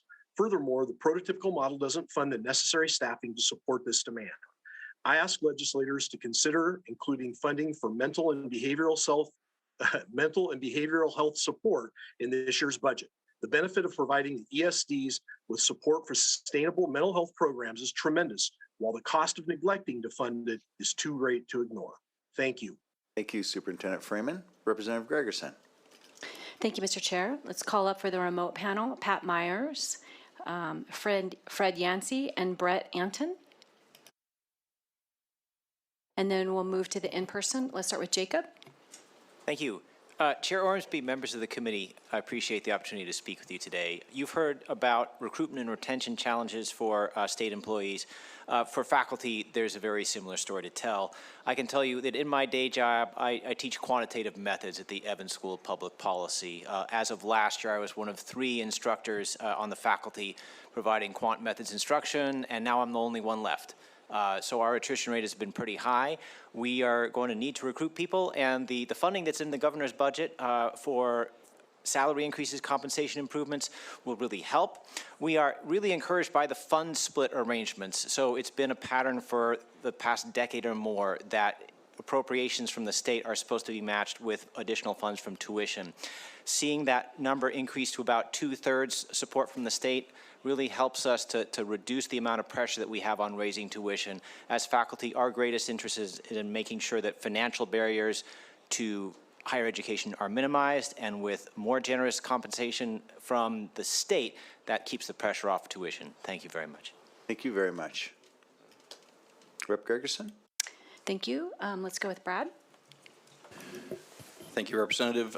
Good evening, Chair Ormsby, members of the committee. Brad Banks here on behalf of the Washington Home Care Coalition. We're a coalition made up of Medicaid home care agencies from across the state, here in support of the governor's budget. As some of you may know, the CDE Rate Setting Board, which is the Consumer Directed Employees Rate Setting Board, worked diligently over the interim with stakeholders to really develop some thoughtful recommendations supporting both the labor as well as the administrative components of Washington's home care system. And we were pleased that the governor both accepted and fully funded those recommendations from the board. And we would ask that as you're developing your budget later on this spring, that you would consider doing the same and carrying forward those recommendations. Thank you, Mr. Banks. Rep. Gregerson? Thank you. For the remote to call up, let's go with Diana Stadden, Rick Chiza, and Steve DuPont. To bring up in person. But now we're going to remote.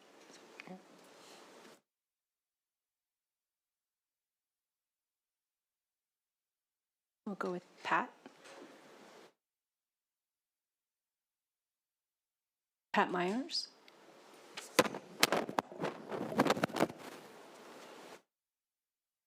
Okay. Fred?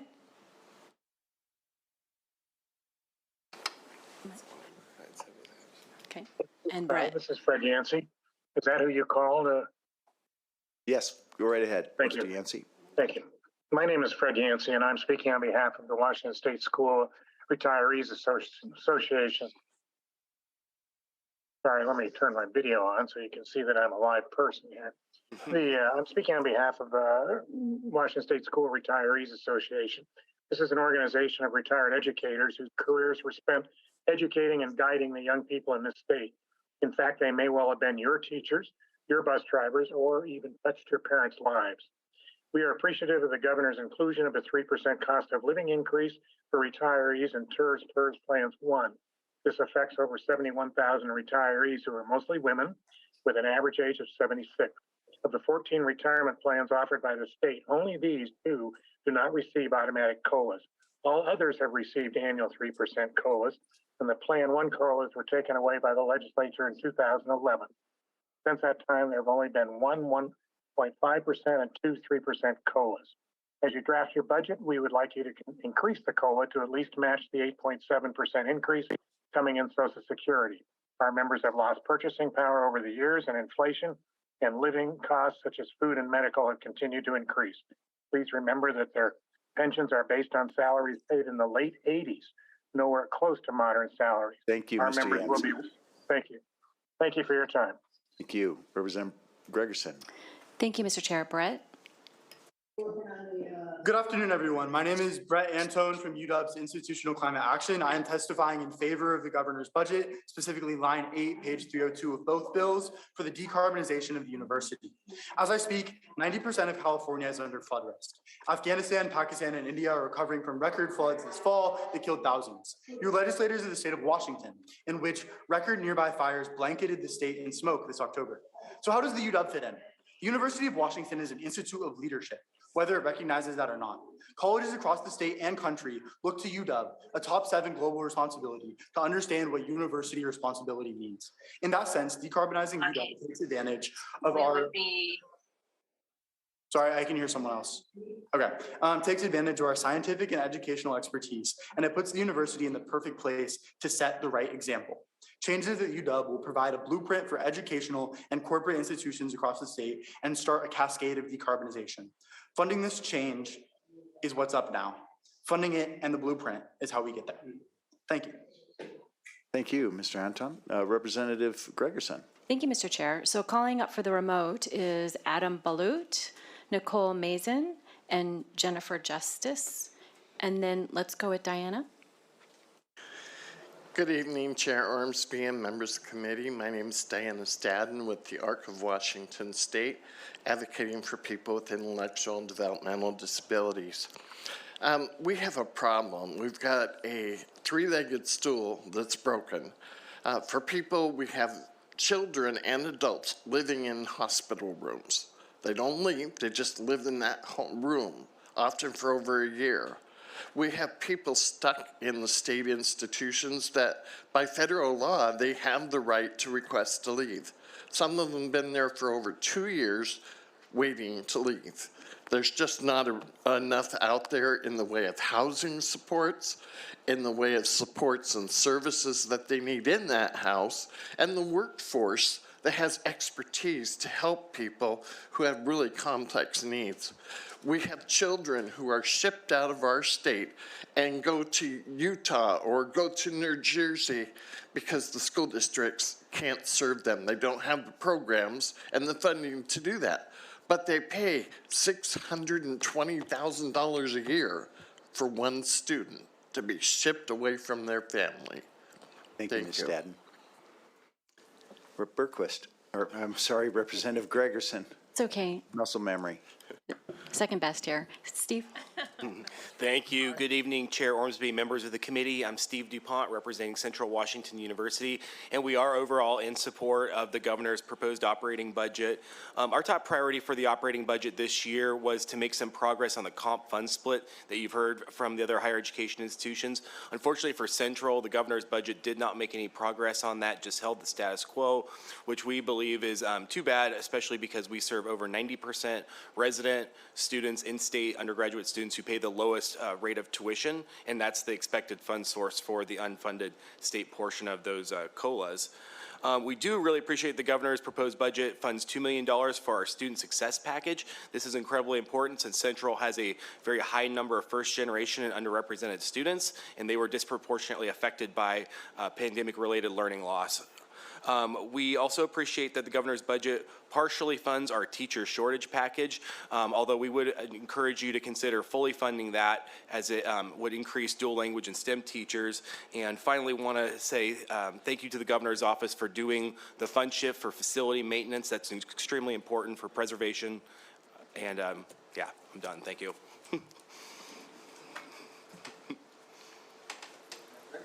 Thank you, Mr. Chair. For the in-person, let's go with David Burry, Demis Nestorenko, and Candace Bach. And for online, let's start with Adam. I'm actually going to let you guys know that Adam is not actually supposed to be testifying, and I am actually testifying on a panel. So we are not sure how that happened or how to clear that up. Can you give us the names of the panel you wish to be a part of? Yeah, with Tyla I and Gina Wassermiller from the First Clinic. We'll try and sort that out on our end. Thank you very much. And your name? Jennifer Justice. Thank you, Jennifer. Thank you. Let's go with Nicole. Great, thank you so much. Good evening, Mr. Chair and members of the committee. Nicole Mazin, Chief Program and Policy Officer at AMARA, a community-based organization in the Puget Sound region. On behalf of AMARA and the families that we work with, we would like to thank the governor and their committed staff for numerous investments in children, youth, and families. Specifically, I'd like to highlight the inclusion of continued funding for the Family Connections program, which supported over 400 individuals across 10 counties in building parent and caregiver relationships that prioritize the needs of children and youth in the child welfare system. This level of funding will enable the program to operate in its current service area, which includes counties both east and west of the Cascade Mountains. Additionally, I'd like to thank the governor's office for the inclusion of the caregiver placement supports packages in DCYF's general operating budget. This important funding will allow community-based organizations like AMARA to not only continue, but also expand integral support to caregivers caring for youth in out-of-home placements, ultimately allowing for greater service equity to families. Thank you very much for your consideration of this budget and for the opportunity to provide testimony on behalf of Amara. Thank you, Ms. Mason. Rep. Gregerson. Thank you, Mr. Chair. Let's start with David. Thank you very much. I'm David Buray. Seriously consider running for statewide office, but currently happily employed at Eastern Washington University, and we support this budget because it provides funding for our three top priorities: cost of living increases for faculty and staff, campus safety, and then $4.6 million for a nursing program that by 2025, we'll be graduating 80 new nurses for Eastern Washington region. So encourage your support. Thank you very much. Thank you, Mr. Buray. Rep. Gregerson. Thank you, Mr. Chair. Demas. Good evening, chairs, member of the committee. For the record, my name is Dimas Nestorenko. I'm speaking on behalf of SEIU 775, testifying in support of the governor's proposed budget. Home care workers support fully funding the home care rate to raise wages and expand benefits to include dependents, health insurance, and starting wages of $21 an hour. We are in a care crisis where seniors and people with disability are waiting months without care because there is not enough home care providers. We need full funding for home care rate as a step toward addressing this workforce shortage. Now I'm going to talk about nursing homes.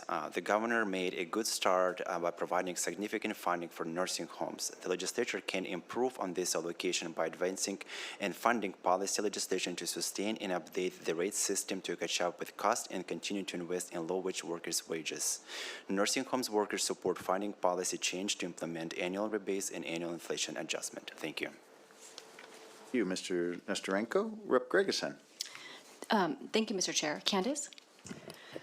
Thank you, Chair, members of the committee. Candace Bach, representing the Association of Washington Cities. We're very appreciative of the governor's proposal. It does provide funding for many things that are priorities for cities: housing, additional behavioral health investments, additional public safety investments at our Criminal Justice Training Commission, funding for alternative response grants. So there's much to like in here, and I won't go through it all since we're very short on time. The one thing I would just ask for your consideration as you move forward in crafting your version of this budget. Last year, our last budget cycle, you were a leader in providing additional public safety funding for cities, and we would ask that you again provide that level of funding to help with the ongoing implementation of changes to our law that impact our law enforcement agencies, as well as to help us with recruiting and retaining law enforcement. It's truly a partnership, I think, between the state and locals when it comes to public safety in our communities. So we ask for your continued support of that. Thank you. Thank you, Ms. Bach. Representative Gregerson. Thank you, Mr. Chair, and I apologize for a little bit of the confusion here with the remote. You're doing great. And just begging your indulgence on the fact that this is a little bit of an experiment, doing both in person and remote. And I would just say that our very capable vice chairs have invested quite a bit of time in figuring out how this is very efficient with the help of our Office Program Research staff. Representative Gregerson. Thank you, Mr. Chair. So let's go with Jeff DeLuca, Leslie Naramore, and Cherish Cronmiller for in person. And then we'll move to remote.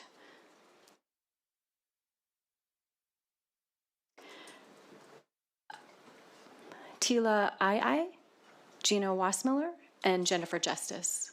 Jennifer?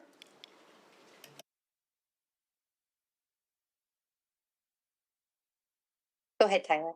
Actually, Tyler is going to be presenting first. Thank you.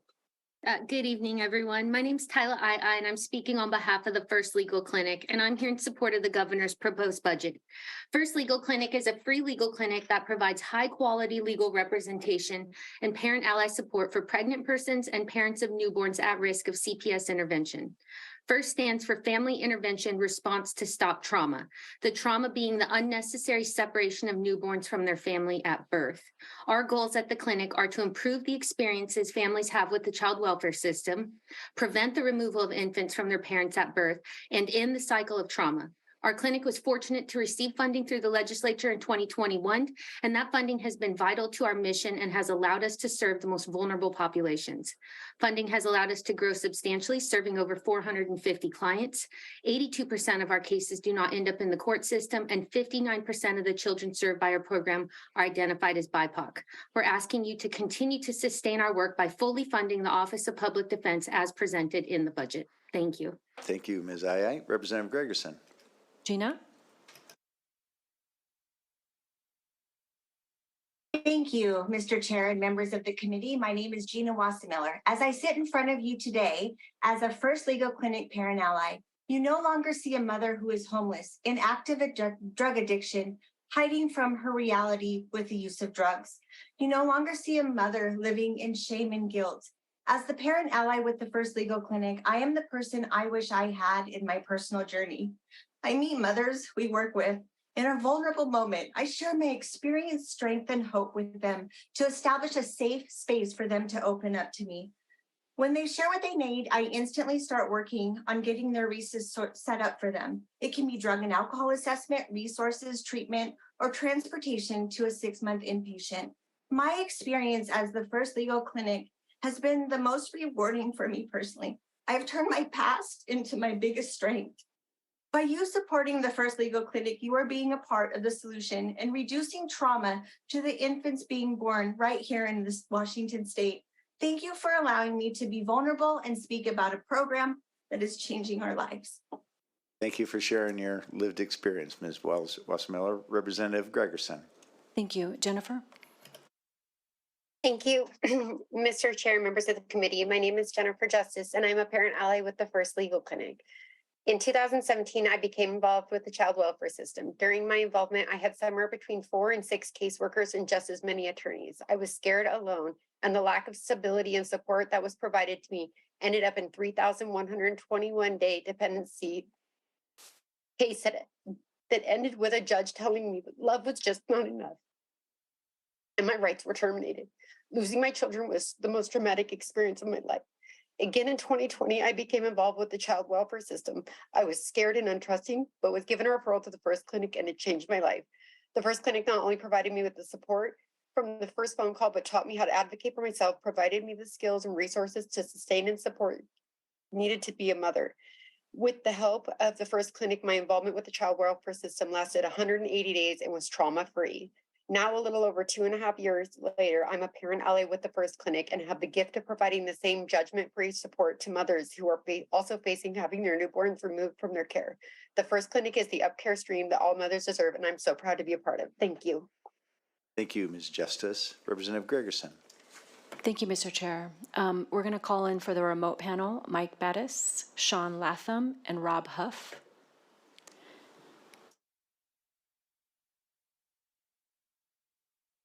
And since the last panel that we called for in person, Mr. Chair, I'm going to call more folks for in person.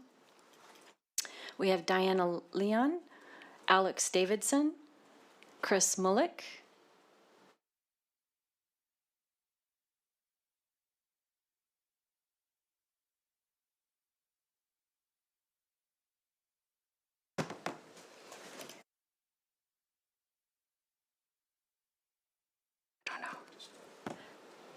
let's just go with in person. Let's go with Chris. Thank you, Mr. Chair, members of the committee. Chris Mullick with WSU here today, signed in pro. This budget makes some important investments in WSU's College of Nursing as it pursues its next reaccreditation, and in a new public health degree that would be offered at the Spokane, Pullman, and Vancouver campuses. WSU also fully supports the governor's initiative to establish an energy research institute at WSU Tri-Cities. For your consideration, we've also submitted a proposal for a new social work degree program at Tri-Cities. We do need to point out that this funding in this budget is sufficient to provide COLAs of just 2.5% and 1.3% for FY24 and 25. The delta is explained between that and the prescribed 4% and 3% is explained by the assumption that there will be new tuition revenue to cover that gap. Unfortunately, that tuition revenue is just not there. We're hoping that you can help us get to that 4% and 3% as it's the university's top priority. Thank you, Mr. Chair.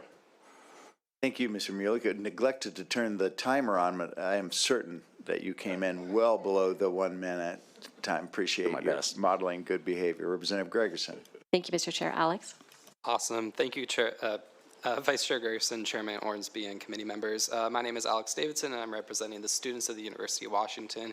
You heard from Brett Anton earlier today about environmental issues, and so I'm here to thank you for considering the increase in funding for the behavioral health, disability, and academic support for UW students. UW students have asked for an increase in mental health resources. In a recent survey of the mental health of UW students since the beginning of the pandemic, 75% of students reported that their mental health had worsened, and 40% were experiencing depressive symptoms. So this is something that's top of mind for students. In terms of mental health resources, I'm also here to thank you for considering an investment in compensation for non-represented faculty and staff at the university. Currently, there are scarce mental health resources for Black, Indigenous, and people of color students, student community members, and these students need resources created by these professionals. So again, thank you for all of you for the considerations, and thank you for your time. Thank you very much. Rep. Gregerson. Thank you. For the in-person panel, we'll go with Joel Anderson, Kristen Wiggins, Katie Durkin. And for online, let's start with Mike. Hi, thanks for having me. My name is Mike Battis. I'm the president of the Washington Ambulance Association. I've been a paramedic for just over 20 years, and we're pretty excited about this year's budget request by Governor Inslee. I've seen a lot over the course of my career that goes over 20 years, like I said. What I haven't seen much of is a Medicaid rate increase for ground ambulance services. And in fact, we haven't seen a raise since 2004. That's made the industry suffer, which in turn has made the people, our most vulnerable people, really have a hardship when it comes to accessing critical care when they need it. There's been large ambulance companies in our state that have had to vacate and stop providing the services because it flat just doesn't pay to be in business in Washington state with rates that are 2 decades old. So again, we're super excited. It won't solve all of our problems, but it's a huge step and the biggest step we've seen in over 2 decades. Thank you. Thank you, Mr. Battis. Rep. Gregerson. Okay. Thank you, Mr. Chair. Sean? Good evening, Chairperson Ormsby and members of the committee. My name is Sean Latham from the 22nd District and the Director of Allies in Advocacy, a DD self-advocacy and civil rights organization. I'm signed in as other. Allies is for the rate increases for DD employment, education, and home and community providers, and we ask that budget includes supportive living provider rate increases. In order for us, people with disabilities, to stay independent, we have to make sure our provider workforce is adequate. We are also for the many housing items that helps people get into safe and accessible housing. Our only concern in the proposed budget is still the state's reliance on institutional housing and services. We believe that money is better spent in the community. Thank you. Thank you, Mr. Latham. Rep. Gregerson. Thank you, Mr. Chair. Rob?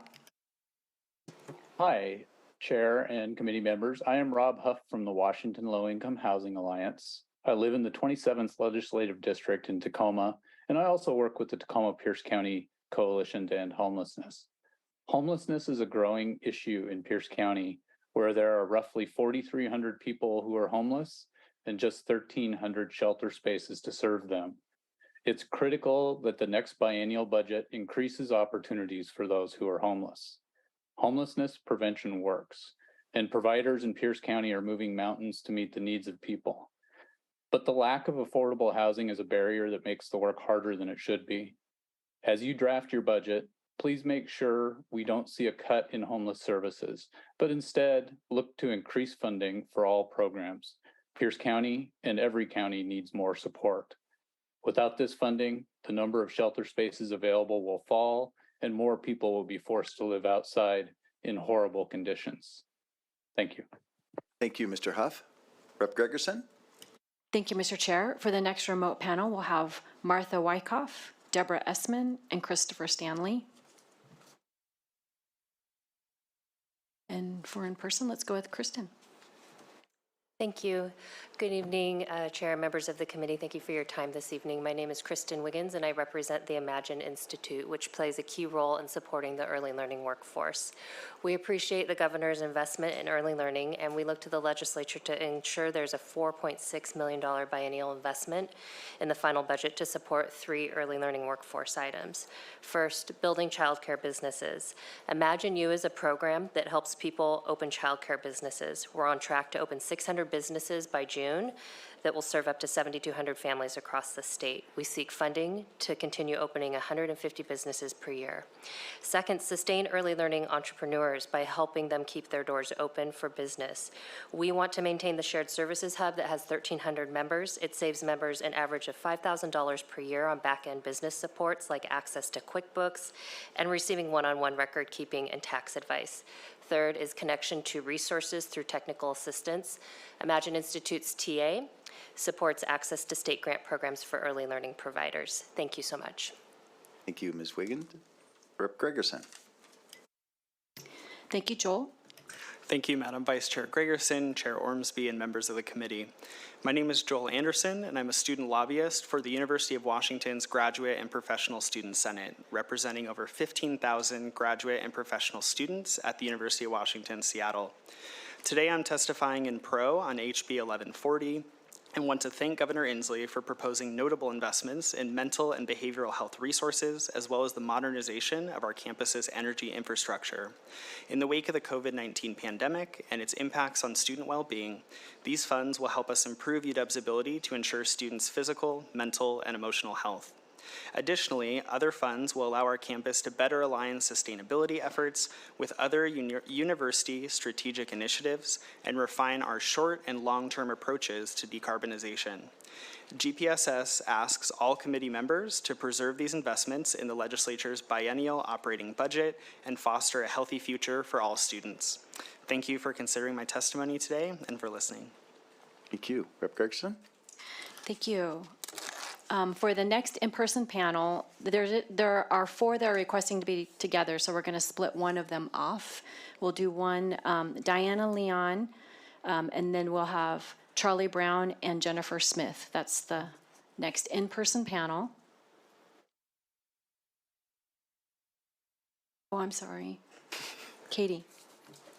Thank you so much. Thank you, Chair, members of the committee. My name is Katie Durkin, and I'm with the Washington Federation of State Employees.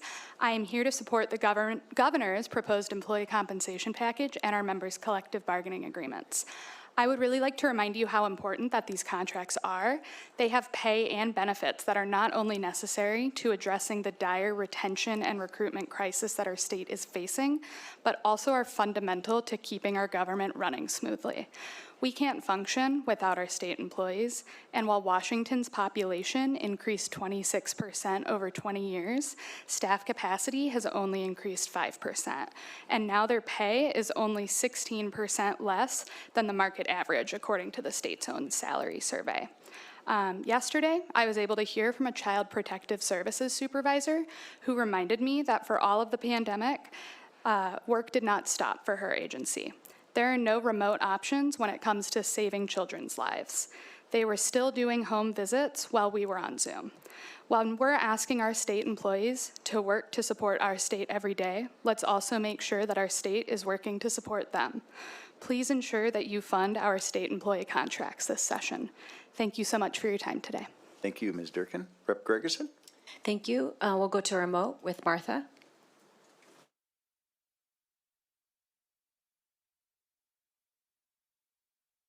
Thank you, Chair Ormsby and Honorable Committee, for the opportunity to speak on behalf of full funding of the operations and management budget for the Teanaway and Klickitat community forests.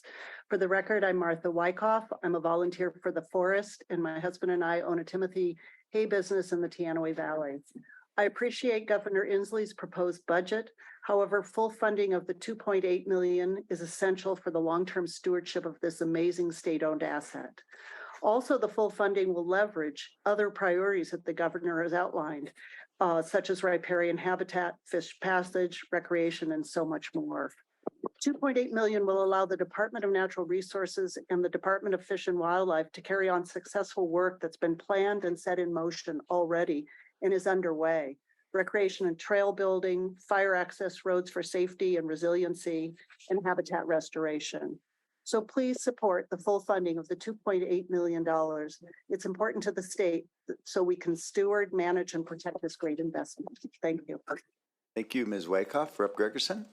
Thank you, Mr. Chair. Deborah?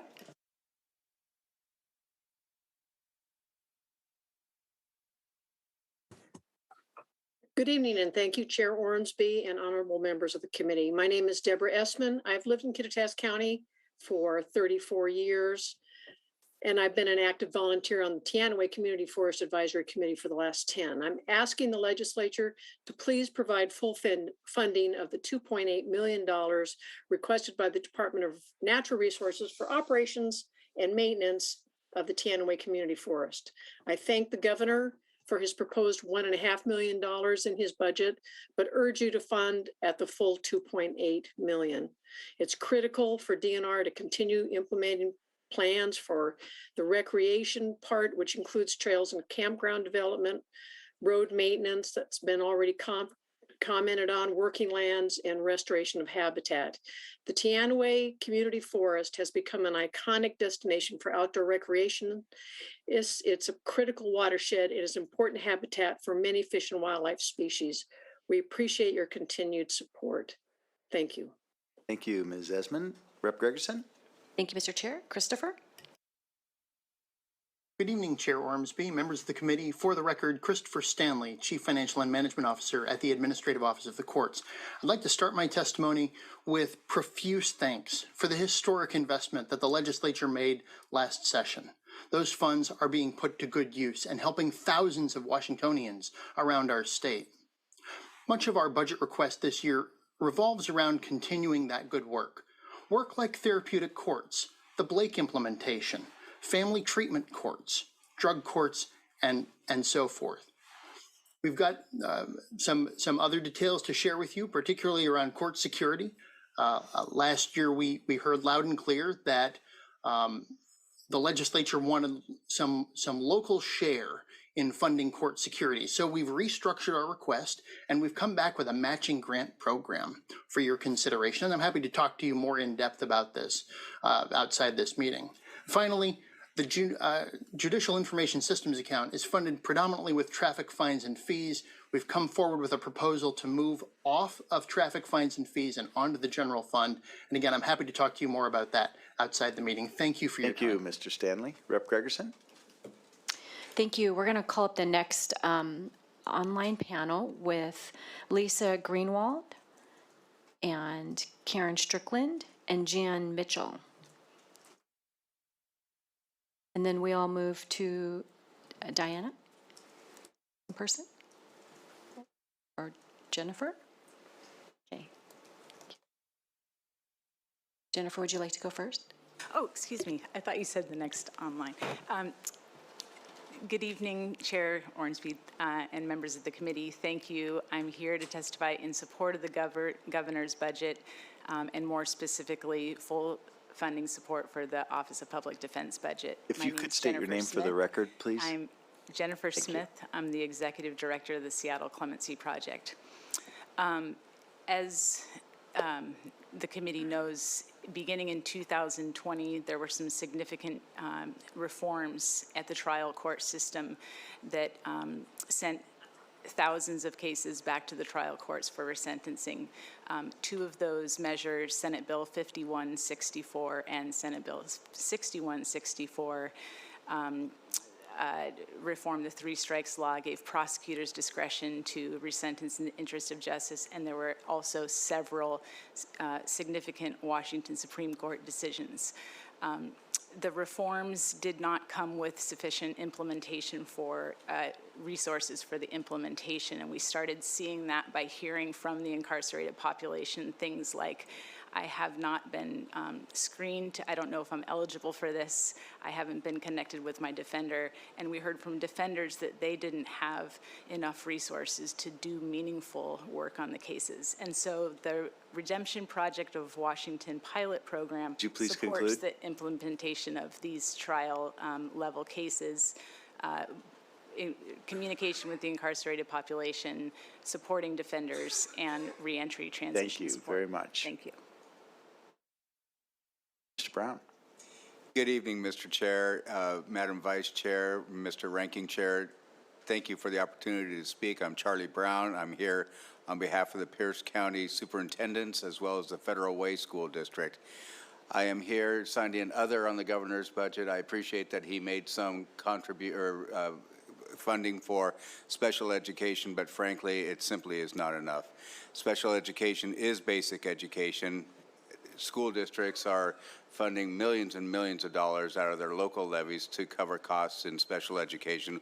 We know there are going to be efforts on this issue this year, and we encourage all of you to increase the multiplier and remove the cap in special education.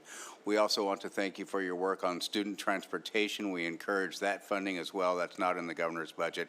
And regionalization still needs to get addressed. It hasn't been addressed since the McCleary decision came into place. In part of that agreement, they were going to go back and look at it this year.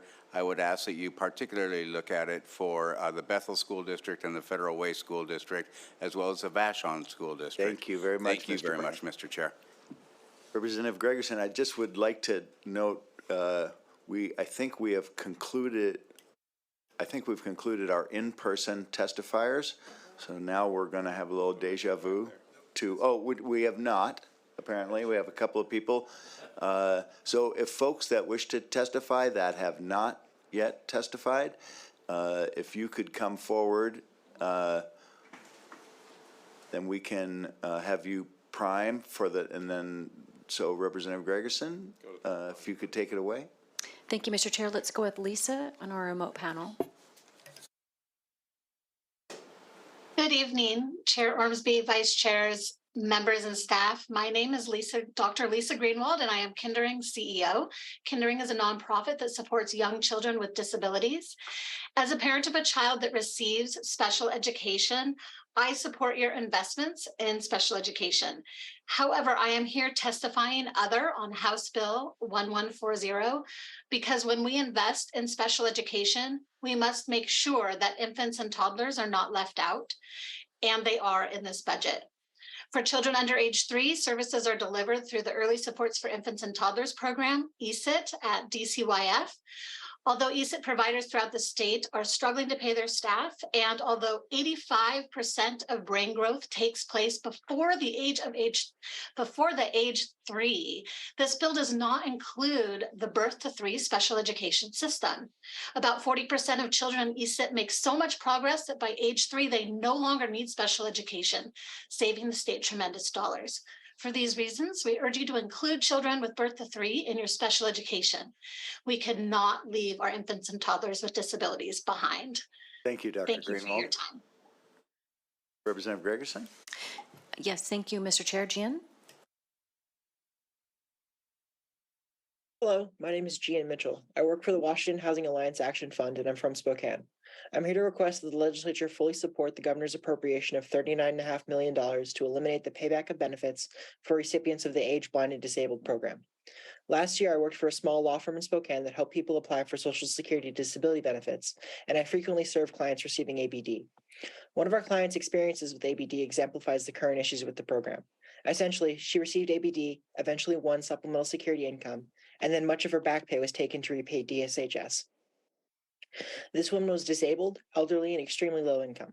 She had debts to repay like medical bills and back rent. She didn't have any income while her Social Security disability claim was adjudicated, so ABD was a vital lifeline for her. But having to pay DSHS back was a serious hardship. Her story is not an anomaly. This year, the maximum amount a person can earn from SSI is only $914 a month, while average rent for a one-bedroom in Spokane is about $1,289 monthly. Vulnerable folks like this need every dollar they can get just to survive, and I ask that you support them. Thank you. Thank you, Mr. Mitchell. Rep. Gregerson? Thank you, Mr. Chair. Karen?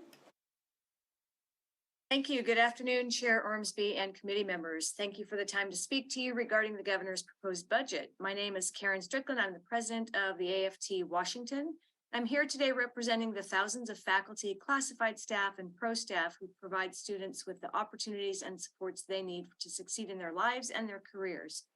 We're pleased to see the COLAs in this budget. We'd like to see them funded at 100% rather than 85%.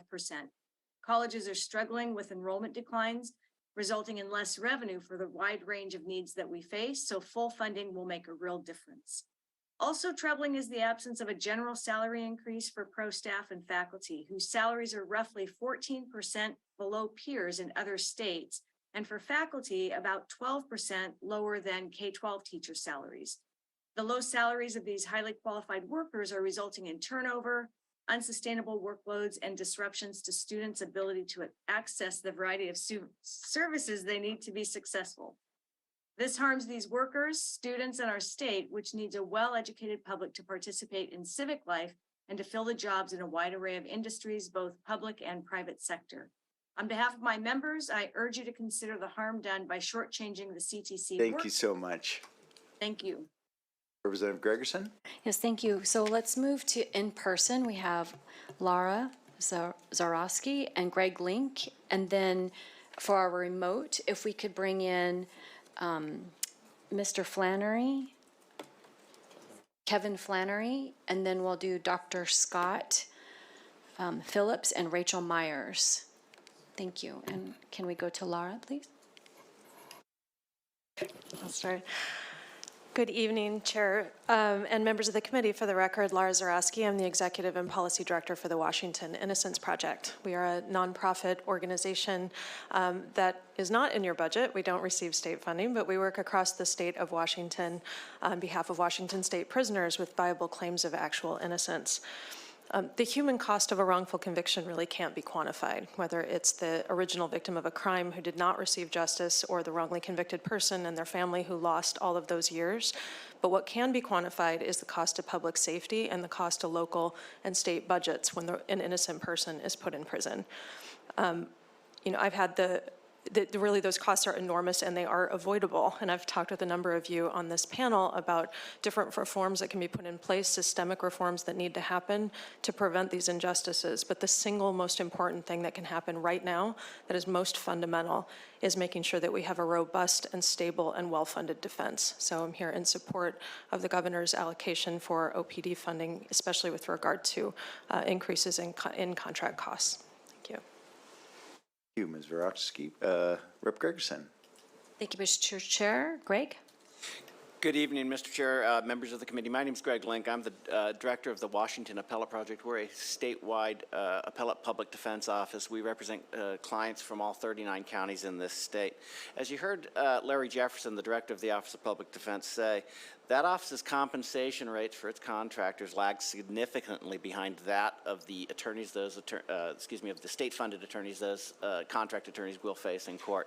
On average by about 35%. And that's before you account for things like the basic necessities of running a law office, like support staff, paralegals, and an office itself.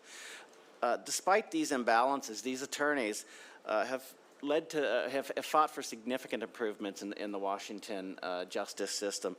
My colleagues have been at the forefront of challenging the crippling effect of legal financial obligations.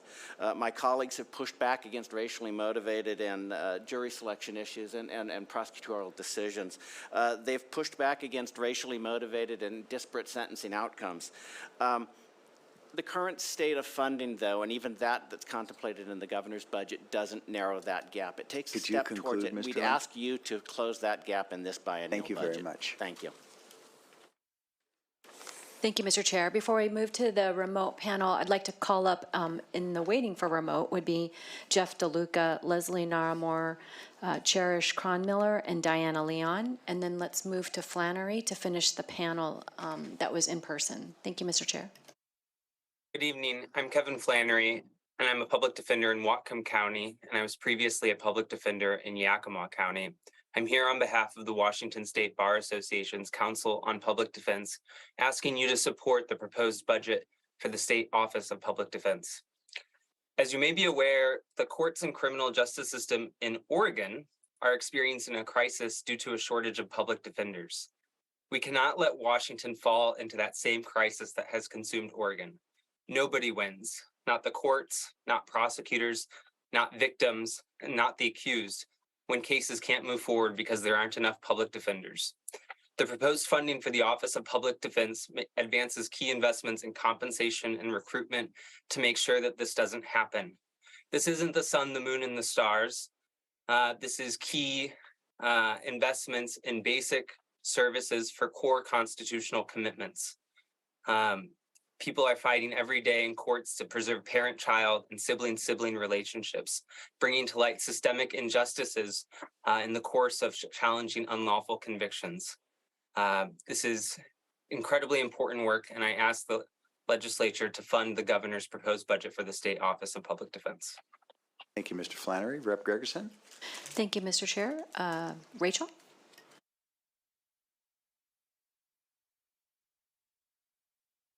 Hi, good evening. Thank you. I'm Rachel Myers, and I'm with the Low Income Housing Alliance. I'm speaking today on the Housing and Essential Needs Program and two specific challenges that this budget should address.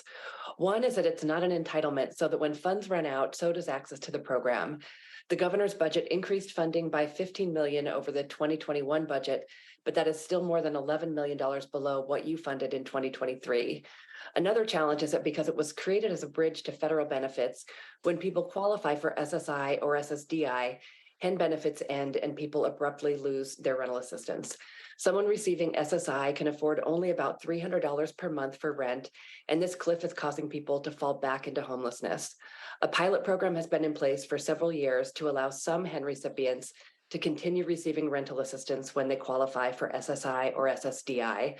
I encourage you to expand funding for HEN overall by at least $11.5 million over the governor's proposal and to increase funding to extend and expand the SSI pilot program. Thank you very much. Thank you, Ms. Myers. Representative Gregerson. Thank you, Mr. Chair. Dr. Phillips? Good afternoon, Chair Ormsby and members of the Appropriations Committee. For the record, my name is Dr. Scott Phillips, and I live in District 34, and I'm the Executive and Medical Director of the Washington Poison Center.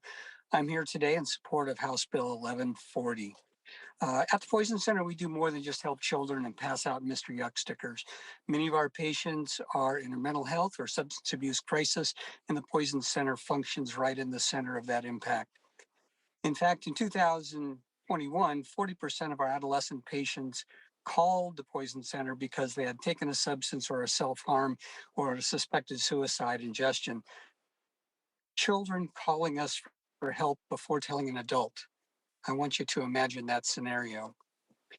But when we're called first, we're able to manage about 90% of our cases at home if it's not a suicide, and that results in significant healthcare cost savings to the state, about 10 times our budget.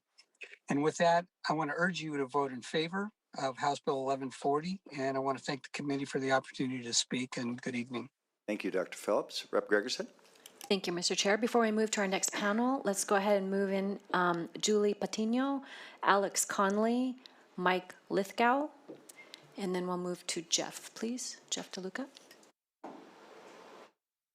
Good evening, Chair Ormsby, Vice Chair Gregerson, members of the committee. My name is Jeff DeLuca. I'm the Executive Director of the Washington State Community Action Partnership, State Association for Washington's 30 community action agencies serving poor and low wealth families and communities in every single one of your districts. I'm here today to highlight our strong support for the governor's investments in weatherization and utility assistance, and to ask you to add $15,450,000 to continue our state's first in the nation match to the Federal Community Services Block Grant we received through a proviso in last year's supplemental budget. The special focus of these historic proviso funds on BIPOC and rural communities is both increasing access to our traditional services and unlocking new partnerships with other grassroots organizations and small businesses that need technical assistance and capacity building support to transform systems of poverty at a very local level. My fellow panelists will give you a few examples of some of these early successes in hopes that you'll continue this investment in community action. Thank you very much. Thank you, Mr. DeLuca. Rep. Gregerson. Thank you, Mr. Chair. Leslie? Thank you, Chair Ormsby and members of the committee. My name is Leslie Naramore, and I represent Washington Gorge Action Programs in Klickitat and Skamania counties, which are in the 14th district. And I'm here today to speak about the importance of continuing the Community Services Block Grant match funding, as well as the impact this funding has already made in my community. A highlight here locally is that we've been able to start a new mobile food bank, And our mobile food bank has been particularly important as our area is large, rural, it has limited transportation, and we have many families who face food insecurity. It's been really helpful to our seniors, some of which are driving more than 40 miles one way. And we've also been able to reach new people who weren't previously aware of our service. Since we've started this service, we've reached 85 new households, which consist of 216 individuals. And I know that might not sound like much, but in our small rural community, it's made a huge difference. So I'm asking you to please continue Washington's historic CSBG match funding and help us continue to center BIPOC in rural communities. Thank you so much, Ms. Naramore. Rep. Gregerson. Thank you, Mr. Chair. Cherish? Chair, committee members, and staff, good evening. My name is Cherish Cronmiller, and I'm the Executive Director of Olympic Community Action Programs, the community action agency for Jefferson and Clallam counties on the majestic Olympic Peninsula. I'm here in support of Washington's historic Community Services Block Grant match funding, which was excluded in the governor's budget. Washington was the first state to match federal CSBG funding 1-to-1, and we did so with unique and an intentional equity focus. At OLICAP, we serve a rural area, and we put these dollars to work by increasing wages in an attempt to reach a living wage for all of our employees. CSBG helps fund one of the only adult daycare and respite programs on the peninsula that focuses on memory loss. CSBG also helps our West End job lift, getting workers in remote areas to jobs from Forks to Nia Bay. We have strict accountability measures in CSBG, and our impact is quantifiable. Please continue Washington's CSBG match funding with a $15.45 million proviso for the biennium. Thank you. Thank you, Ms. Cronmiller. Rep. Gregerson. Thank you, Mr. Chair. Diana. Thanks. I'm Diana Leah, Neighborhood House Youth Engagement Manager. I'll be reading excerpts from Youth About Impact Made in South King County from a college freshman. As a person who'd come from Africa with no English, not even a single hi or hello, I had the opportunity to go to club when I was younger. It created and molded the person I am today. All the individuals I've come across, all the activities that I've done throughout those years have made me more open-minded to others and things around me. From an 11th grader, I've been going to programs since I was in the 5th grade, and now I'm in 11th. It helped me ways to be creative with activities. From a 7th grader, this program is important to me because if this program didn't exist, I wouldn't have a reason to get out of my room. We learn, eat, and have fun in this environment.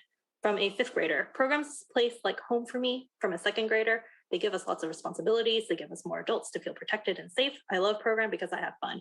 Staff are more than youth development workers. They're advocates, counselors, community builders, and resource navigators who are embedded in those communities and share those challenges and successes. This CSBG funding supports our programs, especially in a service desert. Thank you. Thank you so much. Rep. Gregerson. Thank you, Mr. Chair. Before we bring in the next panel, let's go ahead and call in Amy Hatchwineka, Kaylee Galloway, and Ramona Hattendorf, and then Julie, if you want to go ahead and get started. Good evening. Thank you, Chair Ormsby and committee members. My name is Julie Patiño, and I serve as the Executive Director of Away Home Washington. Our statewide work to address youth and young adult homelessness includes a partnership with the Office of Homeless Youth and 10 Washington rural and urban communities and counties throughout the state. We work with them to lead the Anchor Community Initiative and the Centralized Diversion Fund, now known as the Homeless Prevention and Diversion Fund. We are pleased to see that both are included in this budget and seek continued and increased support for the Homeless Prevention and Diversion Fund, which for less than $2,000 per intervention has operated to house hundreds of young people throughout the state who are experiencing homelessness or may experience homelessness. 93% of those young people remain housed a year after this intervention. We respectfully ask for an increase from $1 million to $5 million to reflect the increased utilization of this fund, its efficacy, and geographic coverage. Thank you. Thank you, Ms. Patiño. Rep. Gregerson. Thank you, Mr. Chair. Alex? Hello, my name is Alex Conley, and I'm the Executive Director of the Yakima Basin Fish and Wildlife Recovery Board. Thank you, Chair Ormsby and committee members, for the opportunity to address you. The Yakima Basin Fish and Wildlife Recovery Board is one of the regional organizations and lead entities that help the state implement locally supported biologically sound salmon recovery programs. We're excited to see a robust salmon recovery package included in the governor's budget. And we're especially glad to see the proposed increases in the Salmon Recovery Funding Board's grant program and the partner capacity needed to implement it. Last year's supplemental budget allowed us to greatly accelerate implementation of salmon recovery projects in the Yakima Basin and throughout the state. And we are really excited to be able to continue to increase our ability to implement key projects in the next biennium. Investing in the Salmon Recovery Funding Board grant program is one of the very best ways to do that. As the session moves forward, let us know if you have any questions about our perspectives on the salmon recovery elements in the governor's budget. And thank you for your time. Thank you, Mr. Conley. Rep. Gregerson? Thank you, Mr. Chair. Mike? Good evening, Chairman Ormsby and committee members. I'm testifying in support of this budget as it relates to salmon recovery. My name is Mike Lithgow, and I work for the Kalispel Tribe in Northeast Washington, and I'm the chair of the Washington Salmon Coalition. The WSC supports and strengthens the 25 salmon recovery lead entities in Washington state as they work collaboratively with all salmon recovery partners to restore, enhance, and protect salmonids and their habitats in a community-based, scientifically sound approach. We want to thank you for your continued support for salmon recovery in Washington. During the last legislative session, increased funding for salmon recovery enabled salmon recovery partners to make progress in implementation of more and larger projects and to increase the pace of salmon recovery throughout the state. During this legislative session, the Washington Salmon Coalition urges you to continue the increased investment in salmon recovery efforts statewide. And thank you for your time. Thank you, Mr. Lethko. Representative Gregerson. Thank you, Mr. Chair. We're going to move from the waiting room, Rick Chiza, Colleen Condon, Laura Murphy, and then if we want to start with Amy for testimony. Mr. Chair and members of the committee, thank you. My name is Amy Hatch-Winnica, and I'm here representing the Deschutes Salmon Habitat Recovery Lead Entity. As Mike mentioned, there are 25 lead entities throughout the state. The primary role of the lead entity is to gather tribes, federal and state agencies, local municipalities, conservation districts, nonprofits, regional fisheries enhancement groups, and landowners to use science as the foundation of their decisions around what projects will best protect and restore habitat for salmon. Today, I'm here to share support for the governor's budget and the investments into salmon recovery outlined therein. Lead entities represent the backbone of the community-based approach to salmon recovery as we bring together science and local knowledge to the benefit of both fish and local communities. Lead entities are small organizations that facilitate complex conversations that enable the implementation of salmon habitat recovery projects of all sizes. Projects of every size require many cups of coffee to enable their implementation on the ground, and lead entities are the forum where many of these conversations occur. We support the governor's proposed salmon recovery and capacity investments and look forward to continuing these discussions throughout the session. Thank you. Thank you, Ms. Hatch-Winnica. Rep. Gregerson. Thank you, Ms. Chair. Let's go ahead and move Krista Milhofer into be a panel, but we'll listen to Kaylee next. Good evening, Chair Ormsby and members of the committee. My name is Kaylee Galloway, and I'm here representing the Regional Fisheries Coalition. The Regional Fisheries Coalition comprises Washington's 14 regional fishery enhancement groups, independent nonprofits who are some of the state's largest sponsors of habitat projects for threatened and endangered salmon and steelhead. Today, we are here to share our support for the governor's budget and the investments into salmon recovery. Regional fishery enhancement groups are a critical salmon recovery partner, and the state's continued investment in programs and projects is key to improving salmon habitat and increasing salmon populations. Regional fishery enhancement groups receive state and federal funding that gets leveraged 8-to-1. We are small organizations that carry out complex projects. If more projects are to be funded, we will need even more capacity funding to carry out Washington's salmon recovery needs. We support the governor's proposed salmon recovery investments, including attention for riparian habitat restoration and correcting fish passage barriers. Thank you for supporting our work, and we urge you to continue progress and support these proposed investments. Thank you. Thanks, Ms. Galloway. Rep. Gregerson. Thank you, Mr. Chair. Ramona? Good evening. I'm Ramona Hattendorf with the ARC of King County. We protect and promote the rights of people with intellectual and developmental disabilities and work to build inclusive communities. I'm testifying other on the special education portion of the governor's proposal, primarily because of the cap. We need to end the cap on funded special education and not just push the number up. With the cap, the kids we're leaving out are mostly attending small schools in rural parts of the state. These schools usually get less funding per general education student to start with. Then when the multiplier is applied, they get less funding than other suburban schools. And then when the cap cuts off funds, they must spread a shallow pool of funds much more thinly. So you're really, really stretching these. We know some of these districts get thousands less per special education students than some of the wealthier suburban area districts. And the kicker is that we also know from CDC data that the prevalence rates for disability for children are much higher in the rural areas. So we really should be budgeting to reach the students where they are, which is rural and impoverished areas. For context, out of 106, I'm done. Thank you. Thank you, Ms. Hattendorf. Appreciate you honoring our timing, and apologies for all of our participants. 1 minute is not very long, and we know that folks have a lot of information to provide. We don't relish this. We just want to make sure that we don't leave anyone without the opportunity to provide input. Rep. Gregerson. Thank you, Mr. Chair. Before we get to Rick, let's go ahead and call in Samantha Bruger, Eric Jensen, and Amanda DeShazo.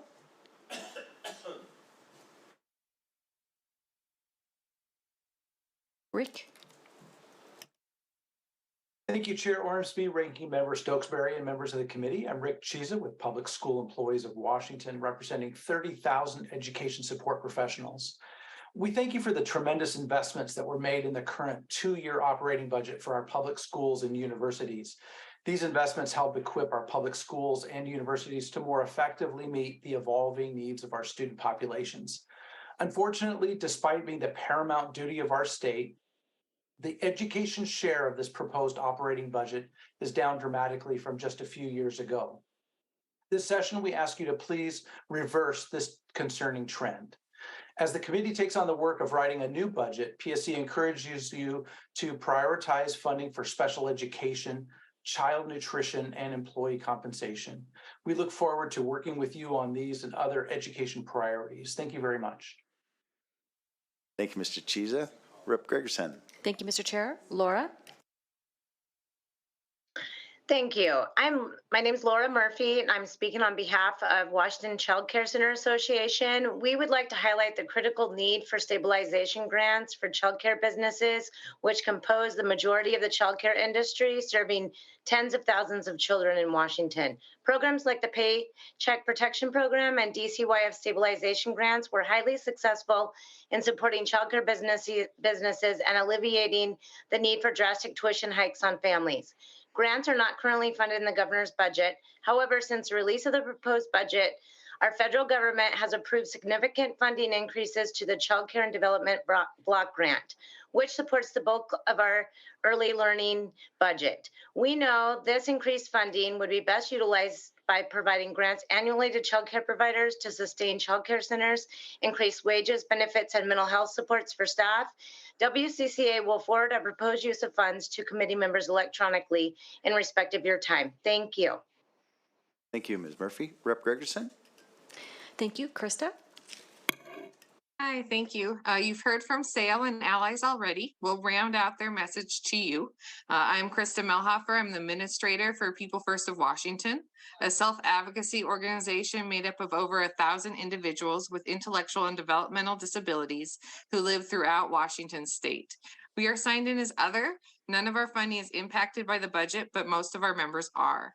So thank you for allotting money for housing. Most of our members receive SSI and cannot afford rent without help. We need provider rate increases to help address the provider crisis for people who receive Medicaid personal care and employment supports in the community.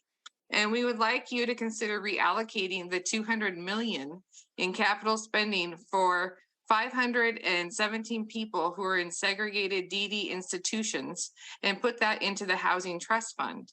Washington has no business building a new facility as Rainier is defunded. These facilities do not represent a safety net, rehab program, or school to our members. Instead, we urge you to re-envision our path to become the 18th state to eliminate this failed discriminatory practice statewide. Thank you, Ms. Melhofer. Representative Gregerson. Thank you, Mr. Chair. Before we move to Samantha, let's go ahead and bring in Debbie Ham, Deb Miller, and Angela Kramer. Samantha? Thank you and good evening, Chair Ormsby and committee members. My name is Samantha Bruger and I'm the Executive Director of Washington Wildlife First. We want to thank the governor and his staff for his hard work on the budget. However, we were disappointed that the governor did not include the $47.6 million in biodiversity funding requested by the Department of Fish and Wildlife. We believe this funding is essential to ensure the department prioritizes protecting our fish and wildlife from the dual crises of biodiversity and climate change. We hope that you will include it in your budget. We are also working on 2 funding requests to support the important work of the Fish and Wildlife Commission. The first is a request for $150,000, which would allow the commission to contract with outside experts on important issues that the commission identifies would benefit from third-party scientific review. The second is a one-time request for the Washington Institute of Public Policy to generate a report reviewing the governance structure and mandate of the Department of Fish and Wildlife. The Washington Institute of Public Policy would also review issues related to equity, transparency, funding, and public accountability. We look forward to working with you on these requests, and thank you. Thank you, Ms. Bruger. Representative Gregerson. Thank you, Mr. Chair. Eric? Thank you, Chair Ormsby and members of the committee. My name is Eric Jensen, Executive Director of Governmental Affairs for Astrea Health. Astrea Toppenish Hospital is facing a financial crisis due to chronic underfunding from Medicaid. The hospital has by far the highest Medicaid payer mix of any hospital in the state of Washington at 67%. Medicaid pays well below the cost of providing cares in hospitals not designated as critical access. Astrea Toppenish is the smallest non-critical access hospital in the state and serves one of the poorest communities in Washington. Most rural hospitals in Washington are critical access hospitals and receive cost reimbursement for Medicaid patients. Toppenish does not. In the 2021 supplemental budget, the legislature increased Toppenish's Medicaid payments to 150% of fee-for-service rates. Unfortunately, that increase expired June 30, 2021, after only 1 year. As a result, Astrea Toppenish lost over $8 million in 2022 and had to make the difficult decision to close its obstetrics program 4 weeks ago. We urge the legislature to restore enhanced Medicaid reimbursement to Astrea Toppenish at 150% of Medicaid fee-for-service rates in this budget. Thank you. Mr. Jensen. Rep. Gregerson. Thank you, Mr. Chair. Amanda? Good evening. I'm Amanda DeShaza with the Tacoma-Pierce County Affordable Housing Consortium. I'm here asking you to increase the investment of administrative funding for nonprofits providing homelessness and housing services through contracts with the Department of Commerce. Staff at housing agencies shouldn't be able to qualify for their own programs. Frontline workers deserve respect and fair pay for the hard conditions they endure day after day, working in shelters and with individuals living on the streets. The false overhead limit placed on providers forces workers to struggle to make ends meet and causes further housing instability as inflation rises. The governor has requested an increase of less than 3%, and I'm asking that you please double that to the amount of 6%. With the abundance of ARPA funding last year, Pierce County has and is currently working hard to get new shelters and permanent supportive housing in place. These new projects will need staff support to ensure success as they carry out critical work for the state. Thank you. Thank you, Ms. DeShaza. Representative Gregerson. Thank you. Let's go ahead and call in Lynn Irvina, Mindy Woods, and Jock White. And then if we could hear from Debbie Ham, please. Hi, good evening. My name is Debbie Ham, and I'm the Executive Director of Support for Early Learning and Families, a nonprofit located in Vancouver. And I wanted to come today and speak in support of the funding in the governor's budget for the statewide Dolly Parton Imagination Library. We are a Dolly Parton Imagination Library affiliate serving Clark, Skamania, and Klickitat counties. Through this program, in 2022, we were able to distribute over 57,000 high-quality books to young children and their families at no cost to the family. Today, we have over 6,000 children enrolled in the program. While we've made a lot of progress in expanding the program, I think it's important to mention that the heart of the Dolly Parton Imagination Library is the children and their parents. We hear from families how their children are so excited to go to the mailbox hoping to find that newest book. Parents also report spending more time with their children snuggling and reading together. This program inspires the love of reading, which is a foundational to school readiness. It's a great program for children, for families in our communities. I urge you to support continued funding for this program. Thank you.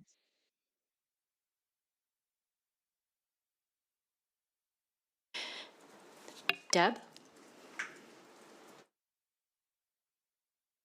Deb Sullivan? Good evening. Oh, Miller or Sullivan? Sullivan. Sorry. Well, it says Deb Miller Sullivan, so that's the same person, right? Oh, it is not, but now I know what you mean. Good evening. Good evening, Chair Ormsby and members of the committee. I'm Deb Miller, Executive Director of Action Health Partners. Our organization serves 11 Eastern Washington counties. Today, I'm here on behalf of Washington 211 as a board member and to request a budget increase of $8.4 million above the governor's $2 million budget proposal. 211 provides the state's only updated and maintained comprehensive database of over 17,000 resources and is a critical tool for community social service providers. With 911 and the addition of the new National 988 Suicide Prevention Lifeline, 211 is coordinating with these crisis partners to create the state and nation's first whole person continuum of care crisis response system. An additional investment of $8.4 million to 211 will ensure the success of this partnership. The work of crisis is intersectional and multifaceted. The ability for 911 and 988 to transfer non-emergency and mental health crisis calls as a warm handoff to 211 for social service resources relieves pressure on both 911 and 988. Thank you so Whereas much. 911, thank you so much. Thank you, Mr. Chair. Angela? Good evening. Thank you, Mr. Chair and members of the committee. I'm actually Michelle Sells, spokesperson for the Family Time Coalition. Angela had to step away.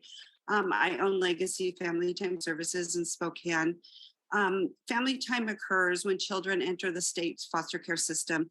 Parents are granted court-ordered family time visits to maintain the parent-child relationship when in state dependency. Safe and consistent visits increase the likelihood of successful reunification. Family time providers are critical eyes and ears of all parties that make life-altering decisions for families in care. We are grateful to the Governor Inslee and his support team for including funding for family time separate billables in this budget. This support will help pay for the essential functions of our job. When providers have up to 45% of the scheduled visits and cancel by no fault of their own, it's a huge cost to providers, making it difficult to continually operate and give livable, consistent compensation. Many of our qualified, experienced staff live paycheck to paycheck, making it difficult to support their own families. I'd like to thank you for your consideration in supporting the family providers. Ms. Kramer, Representative Gregerson. Thank you, Mr. Chair. Let's go ahead and bring in Jennifer Crespi, Will Ahmed White, and Debbie Maloney. And then let's hear from Lynn, please. Good evening, Mr. Chairman and members of the committee. My name is Lynn Ervina, and I am speaking on behalf of the State Kinship Caregiver Oversight Committee. I am a kinship caregiver and have recently retired after 14 years as the kinship navigator for Lewis, Mason, and Thurston counties. I now live in the 24th Legislative District in Grace Harbor County, which is one of just 9 counties where the state has not funded a navigator program. Kinship navigators serve grandparents and other relatives that are providing full-time care to grandchildren and other related children, usually without the parents in the home. There are currently 46,000 children in Washington living in independent kinship families, those families that are not connected to the formal child welfare system.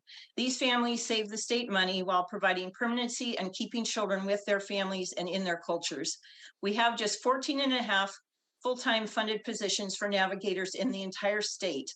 We are asking for funding to retain the current positions and add positions for the underserved caregivers on the Olympic Peninsula and a few other areas in the state. Thank you for keeping these kinship families in mind as you make critical budget decisions during this session. Thank you, Ms. Ervina. Representative Gregerson.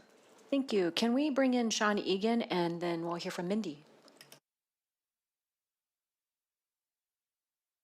Good evening, Chair Ormsby and committee members. My name is Mindy Woods. I'm a single mother, a veteran, and I have lived through homelessness twice with my son. I'd like to thank the governor for prioritizing homelessness and affordable housing and for backfilling the document recording fee shortfall. However, it is about half of what we actually need to prevent cuts to vital homeless services through the Consolidated Homeless Grants Program. These cuts would negatively impact every county in the state when homelessness is already a statewide crisis. I work in human services, and it is very difficult to find services and programs for our unhoused community members because of the high demand. In fact, a 74-year-old woman in Linwood just froze to death 2 weeks ago during the cold snap. I urge you to increase the amount to $80 million and prevent cuts to those crucial programs and services that save lives. Thank you. Thank you, Ms. Woods. Representative Gregerson. Yes, thank you. Jock? Thank you. Mr. Chair and members of the committee, thank you for the opportunity to testify. My name is Jacques White. I'm the Executive Director of Along the Kings. Our mission is to restore wild salmon and steelhead and support sustainable fishing in the Pacific Northwest. I'm here to support funding for salmon and steelhead recovery in the governor's budget. Unfortunately, despite some hard-fought progress, most of Washington's salmon populations are far from reaching recovery goals and confront a narrowing window for survival in the face of climate change. People are the backbone of our salmon recovery effort, which is why it is essential for our operating budget to staff natural resource agencies to increase the pace for protecting and restoring our environment and our salmon runs for future generations.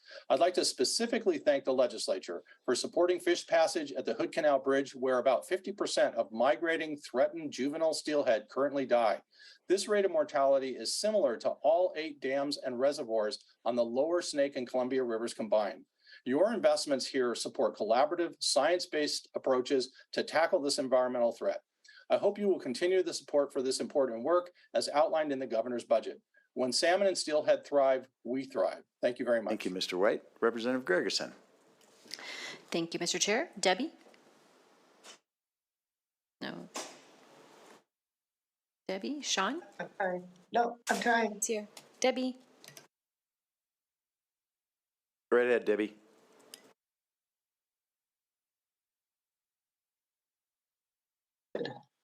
Having problem. We can hear you Sorry. now. Ms. Maloney, go Okay. right ahead. Okay, great. Thank you. Sorry for the mix-up. Chairman Ormsby, committee members, thank you for allowing me to participate in this hearing. I'm here today to ask that you do not fund the $600,000 request by Washington State Parks Department for development plans at Miller Peninsula State Park. Miller Peninsula State Park is a 3,000-acre second old-growth forested landscape. Its forests, wildlife, wetlands, and coastal environments are intact, providing a necessary carbon sink on the Olympic Peninsula. State Parks is using 20-year-old plans for their development proposals. Their plans are inadequate in any specificity regarding aquifer, fire, traffic, habitat destructive, or any other considerations. Their plans do not reflect any current scientific thinking around climate changing issues, which we are all facing. State parks must include a fourth planning option within the natural forest area that reflects the conditions of our current and ever-changing climate realities and addresses the valid concerns of citizens of Jefferson and Clallam counties before they should be allowed to continue on with their 20-year-old development plans. I urge you to not fund the state parks budget request for $600,000 and Miller Peninsula. Thank you very much, Thank Ms. you. Maloney. Representative Gregerson. Thank you, Mr. Chair. Before we move to Jennifer, let's bring in John Holman, Sue Ann Boob, and John Floberg, and then we'll listen to Jennifer. Good evening, Chair Ormsby, members of the committee. My name is Jennifer Crespi. I'm a parent in the 41st Legislative District speaking today for Washington State PTA and the state's largest children advocacy organization. I would like to thank Governor Inslee for recognizing the need to increase funding for support services for students with disabilities. The cap lift to 15%, the increase to the safety net, and $10 million for training and inclusionary practices are appreciated, but it is not enough. We recognize that the legislature has made advances to basic funding education. Unfortunately, significant gaps still exist in special education funding, which has one of two results. One, Districts must use enrichment levies to fill the gap between state funding and services our students with disabilities need, or 2, students go without the services that support their success. According to OSPI, Washington school districts spend 18% more than they've reached for special education, a $400 million funding gap. We ask for your support. A budget that removes the arbitrary cap, increases the multiplier, and gives our students the support they need. Thank you. Thank you very much, Ms. Crespi. Representative Gregerson. Thank you, Mr. Chair. Let's go to Sean. Good evening, Mr. Chairman, members of the committee. My name is Sean Egan, and I'm here today on the behalf of the Northwest Seaport Alliance, a partnership between the ports of Tacoma and Seattle for the joint management of our marine cargo operations. First, we really appreciate the state investment last biennium in the Quiet Sound program, and we would encourage funding in the upcoming biennium. This state program reduces vessel noise impacts on southern resident killer whales. The Seaport Alliance provides a financial match to Quiet Sound, and we would ask budget writers to continue the state portion of funding for this important environmental initiative. Secondly, we support the governor's proposed $6.3 million for the Seaport Alliance's zero-emission truck demonstration project found in the Commerce Department budget. This program will reduce air emission impacts on highly impacted communities surrounding our seaports and will inform a long-term statewide truck program. Should you keep that in the budget, there are a few wording changes we would like to work with your staff on, but overall, we would ask that you keep this demonstration project in the final budget. Thank you for the opportunity to testify. Thank you, Mr. Egan. Rep. Gregerson. Thank you, Mr. Chair. Before we move to John Holman, let's go ahead and bring Alexandra Deese, Cesar Torres, and Preston Dwoskin, and let's listen to John Holman. Thank you. Good evening, committee members. My name is John Holman, Superintendent of the Lake Washington School District, and speaking on behalf of the School Alliance. I'd like to focus my comments tonight on special education funding. The 2017 legislature modified funding for school districts based on the McCleary decision. Part of McCleary is the requirement to fully fund basic education. As of today, the legislature has not taken action to fully fund special education, which is defined by this legislature as part of basic education. Unfortunately, the governor's proposed budget does not come close to complying with this requirement. As the House considers appropriations for the 23-25 biennium, I implore you to take action to increase the funding multiplier for special education to comply with the directive to fully fund basic education. To accomplish this, the legislature would need to increase the per pupil multiplier. For example, Lake Washington School District will need to spend $22 million of local levy funds to fund special education programs and services this school year. Increasing the multiplier to 1.81 would eliminate this gap for Lake Washington School District. Thank you. Thank you, Mr. Superintendent. Representative Gregerson. Thank you, Mr. Chair. Sue-Ann. Hello and good afternoon. My name is Dr. Sue-Ann Booby, and I am the proud parent of a deaf and blind child. I have been a teacher and an administrator in education for the past 20 years, and I currently serve as the Director for Special Education in the Mercer Island School District. I am testifying in support of additional funding for K-12 special education. I'm here to tell you that my district cannot keep pace with the ever-increasing complexities of serving students identified needing special services. We need your help and your support. I know that you've already been working on funding for special education services, but our students need a more holistic solution. The resources provided by our state are not adequate. Thank you. Thank you, Ms. Bube. Representative Gregerson. Thank you, Mr. Chair. John Floberg. Thank you for this opportunity. I'm John Floberg, Executive Director of the Washington State Parks Foundation. On behalf of the foundation, representing 20,000 members, we strongly support fully funding the Washington State Parks and Recreation Commission's operating budget request. The spike in state park use over the past several years requires that there be sufficient budget to hire enough staff who directly work in the parks, maintain facilities, and engage with visitors to accommodate the growth and interest. While thankfully during the last budget session, the legislature started addressing this issue, we encourage you to support what was the commission's request to hire the additional 79.2 FTEs that are both year-round and seasonal. These are jobs that are in the community located across the entire state. An investment like this is a great way to repair and restore parks, engage and orient new visitors while supporting economic opportunities across the state. Thanks for your consideration. Thank you, Mr. Floberg. Rep. Gregerson? Thank you, Mr. Chair. Let's bring in Emily Murphy, Rachel Da Silva, and Zona Smith, and then let's move to Alexandra, please. Thank you, Chair Ormsby and members of the committee. I'm Alexandra Diaz with the Equal Justice Coalition, representing civil legal aid providers, stakeholders, and clients from around the state. I appreciate the opportunity to testify in support of the funding provided to the Office of Civil Legal Aid in House Bill 1140. Particularly important is Oakland's appropriation for basic civil legal aid services, including a vendor rate adjustment to protect existing client service delivery capacity at the Northwest Justice Project and subcontracted volunteer attorney and specialty legal aid providers. In the wake of the COVID-19 pandemic, civil legal aid providers have experienced a significant increase in demand for civil legal assistance across the state, while simultaneously struggling to maintain the capacity to provide these services in a time of high inflation.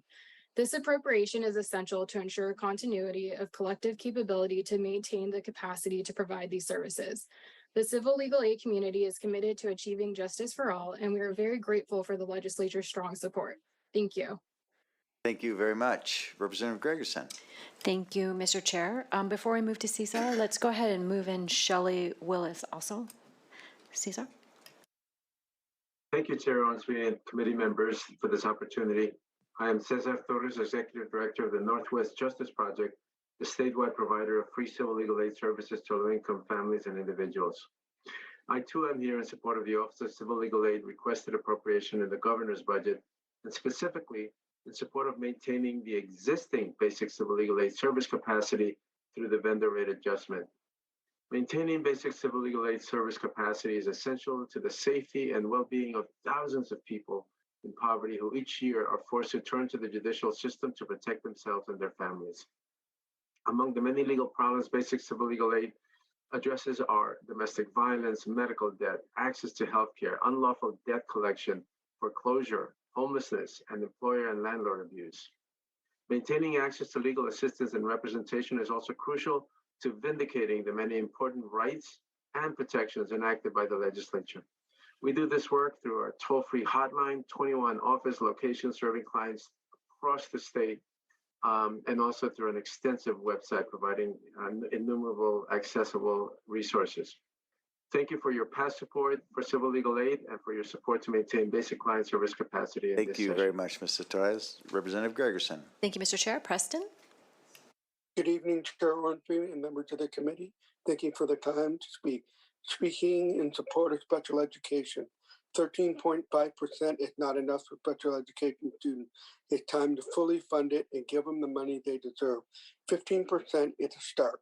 We need to treat special education students like you would treat general ed students. All students deserve to be treated equally, regardless if they have a disability or not. It's time that we fund special education. I know that you've heard from a whole bunch of people today in the K-12 system. I applaud all of them for speaking tonight, and thank you for staying up late to hear us do our testimony. Thank you very much. Thank you, sir. It was our pleasure. Representative Gregerson. Thank you, Mr. Chair. Before we move to Emily Murphy, let's go ahead and call in Shelley Willis. Excuse me, maybe Shelley's not here. I'm here. Oh, okay. Shelley Willis, Gregory King, and Darlene Schoenfeld. And let's move to Emily, please.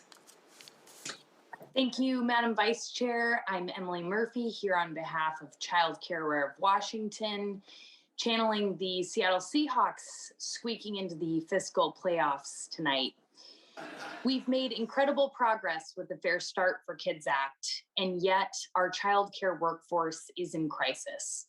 The 43% turnover rate and poverty wages for child care educators continues to undermine access for families. We support the governor's Working Connections rate increase to the 85th percentile and background check fee assistance. Please also fund enrollment-based pay for Working Connections, increase the infant rate enhancement and non-standard hours bonus, and waive licensing fees. The mental health crisis facing childcare programs is immense, and we urge you to expand mental health consultation programs to $4 million to address the wait list across the state. Finally, please invest in family, friend, and neighbor caregivers by expanding Play and Learn Group funding to $2.4 million for the 70% of children under age 6 Thank not you, in the Ms. form. Murphy. Representative Gregerson. Thank you, Mr. Chair. Rachel?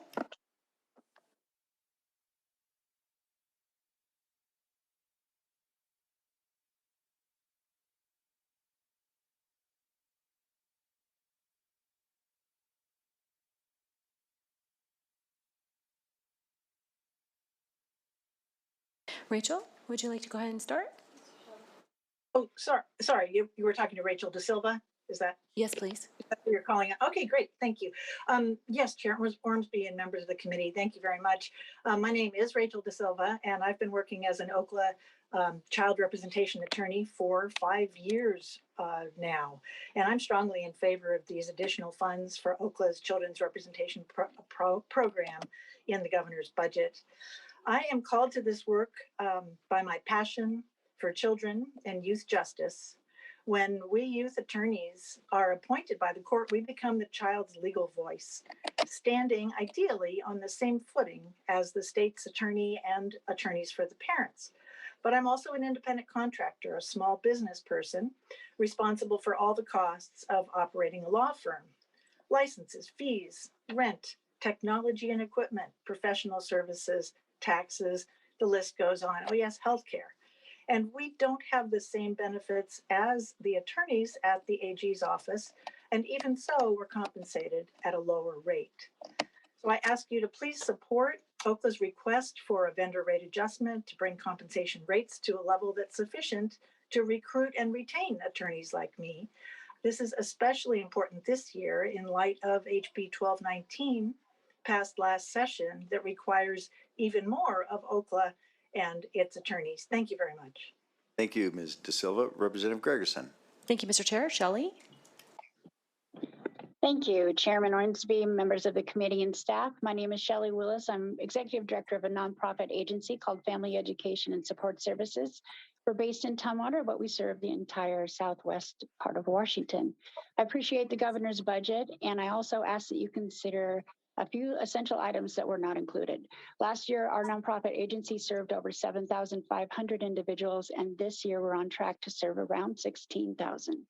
I'm here today to advocate for funds to sustain family resource centers like ours across the state.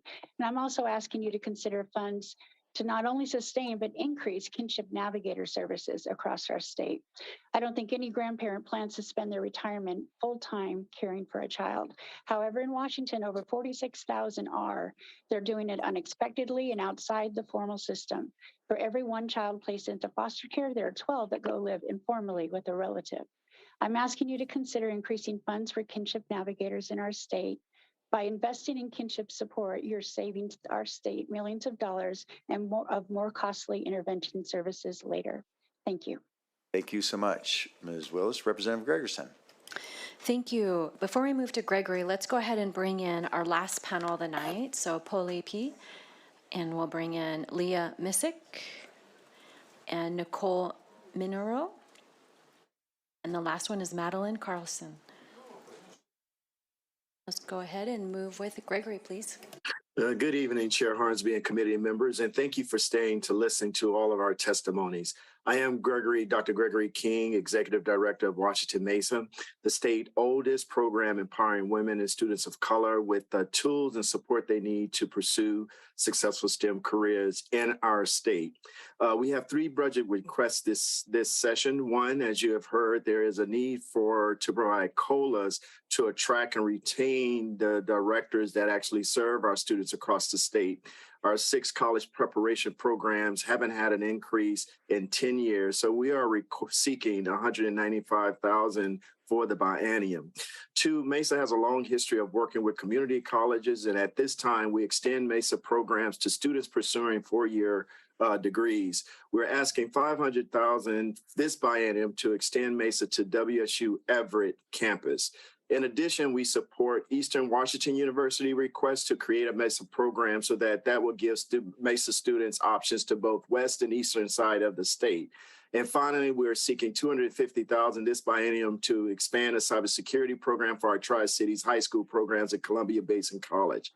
Thank you. Thank you, Dr. King. Representative Gregerson. Thank you, Mr. Chair. Darlene?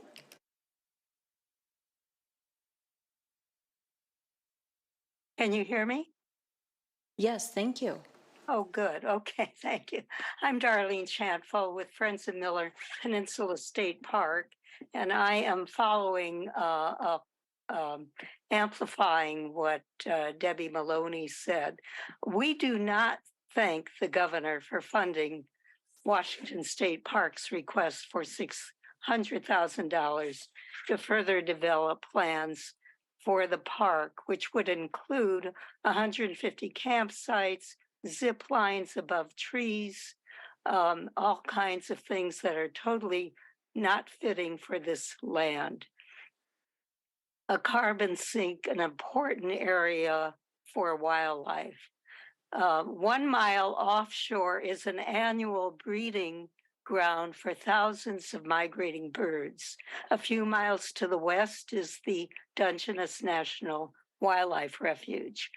These 3 areas are critical to the birds and the other wildlife as a bird and wildlife corridor. And the way the parks wants to go with this particular park would chop it up and really impact the land. We do support parks getting more Thank you so much, staff. Ms. Schenfeld. We've run out of Thank you. time. Thank you so much. Representative Fine, Gregerson. thank you. Thank you, Mr. Chair. Tom?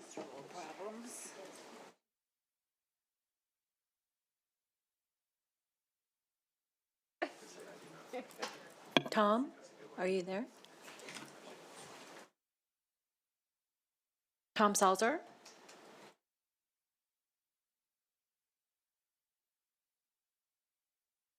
He's still in the, sorry, he's still in the. Okay, let's come back to Tom, and can we go to Poe, please?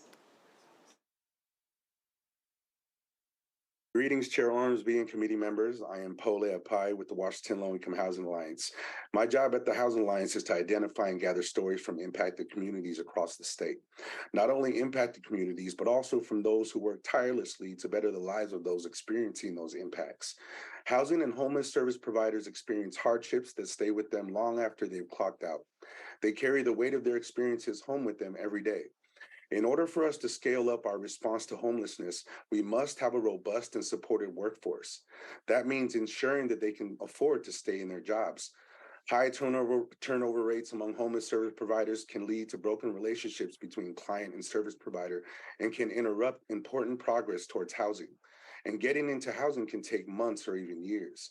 I am asking you to fund a permanent increase in homelessness service provider contracts to fund wage increases for direct service providers.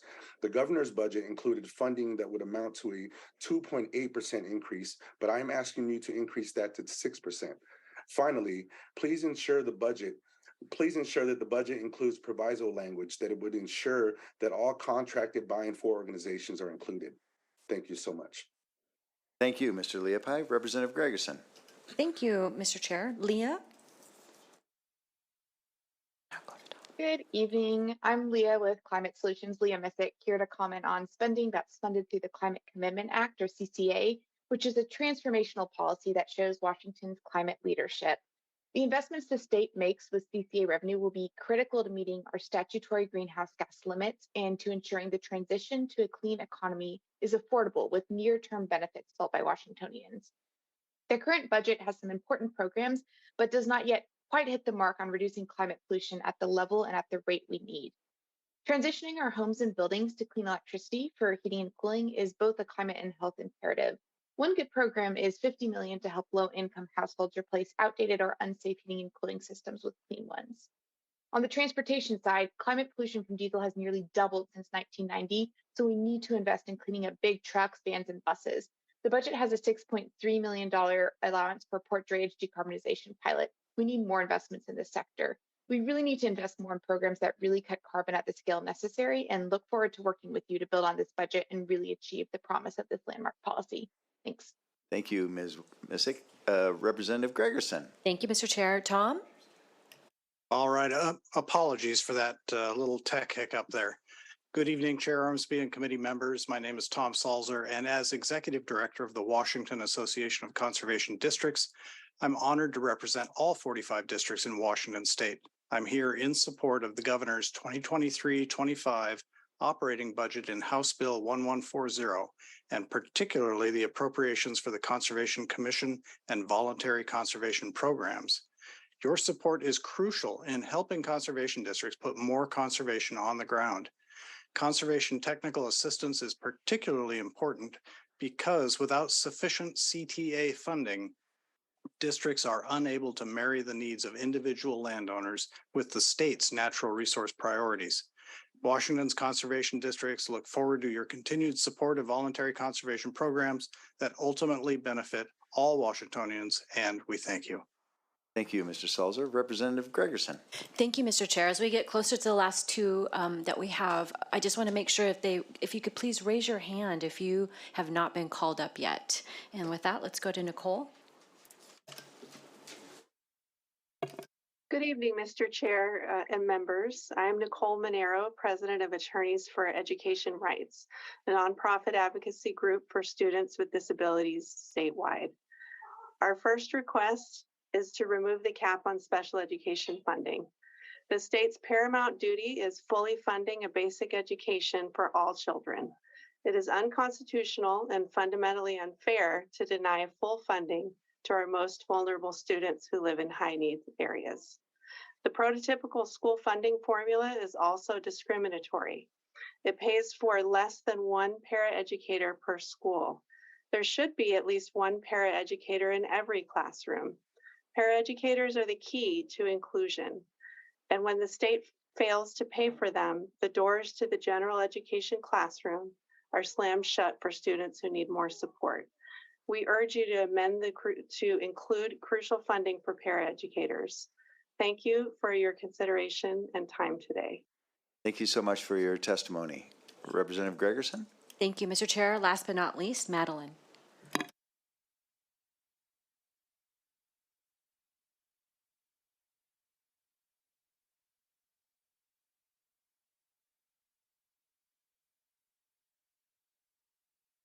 Madeline Carlson, are you amongst us here in the Zoom platform?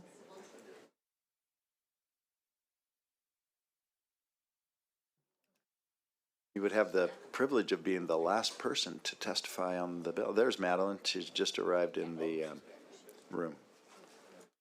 Welcome. Unmute. There we go. Welcome. Thank you so much. Good evening, Chair Ormsby and committee members.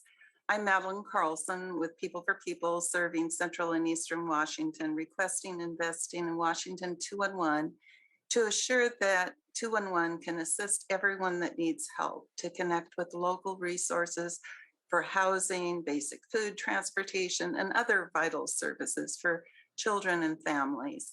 Whether it is a single mother that is faced with an eviction or an elderly senior that needs nutritious food, 211 is here to efficiently link them to local resources.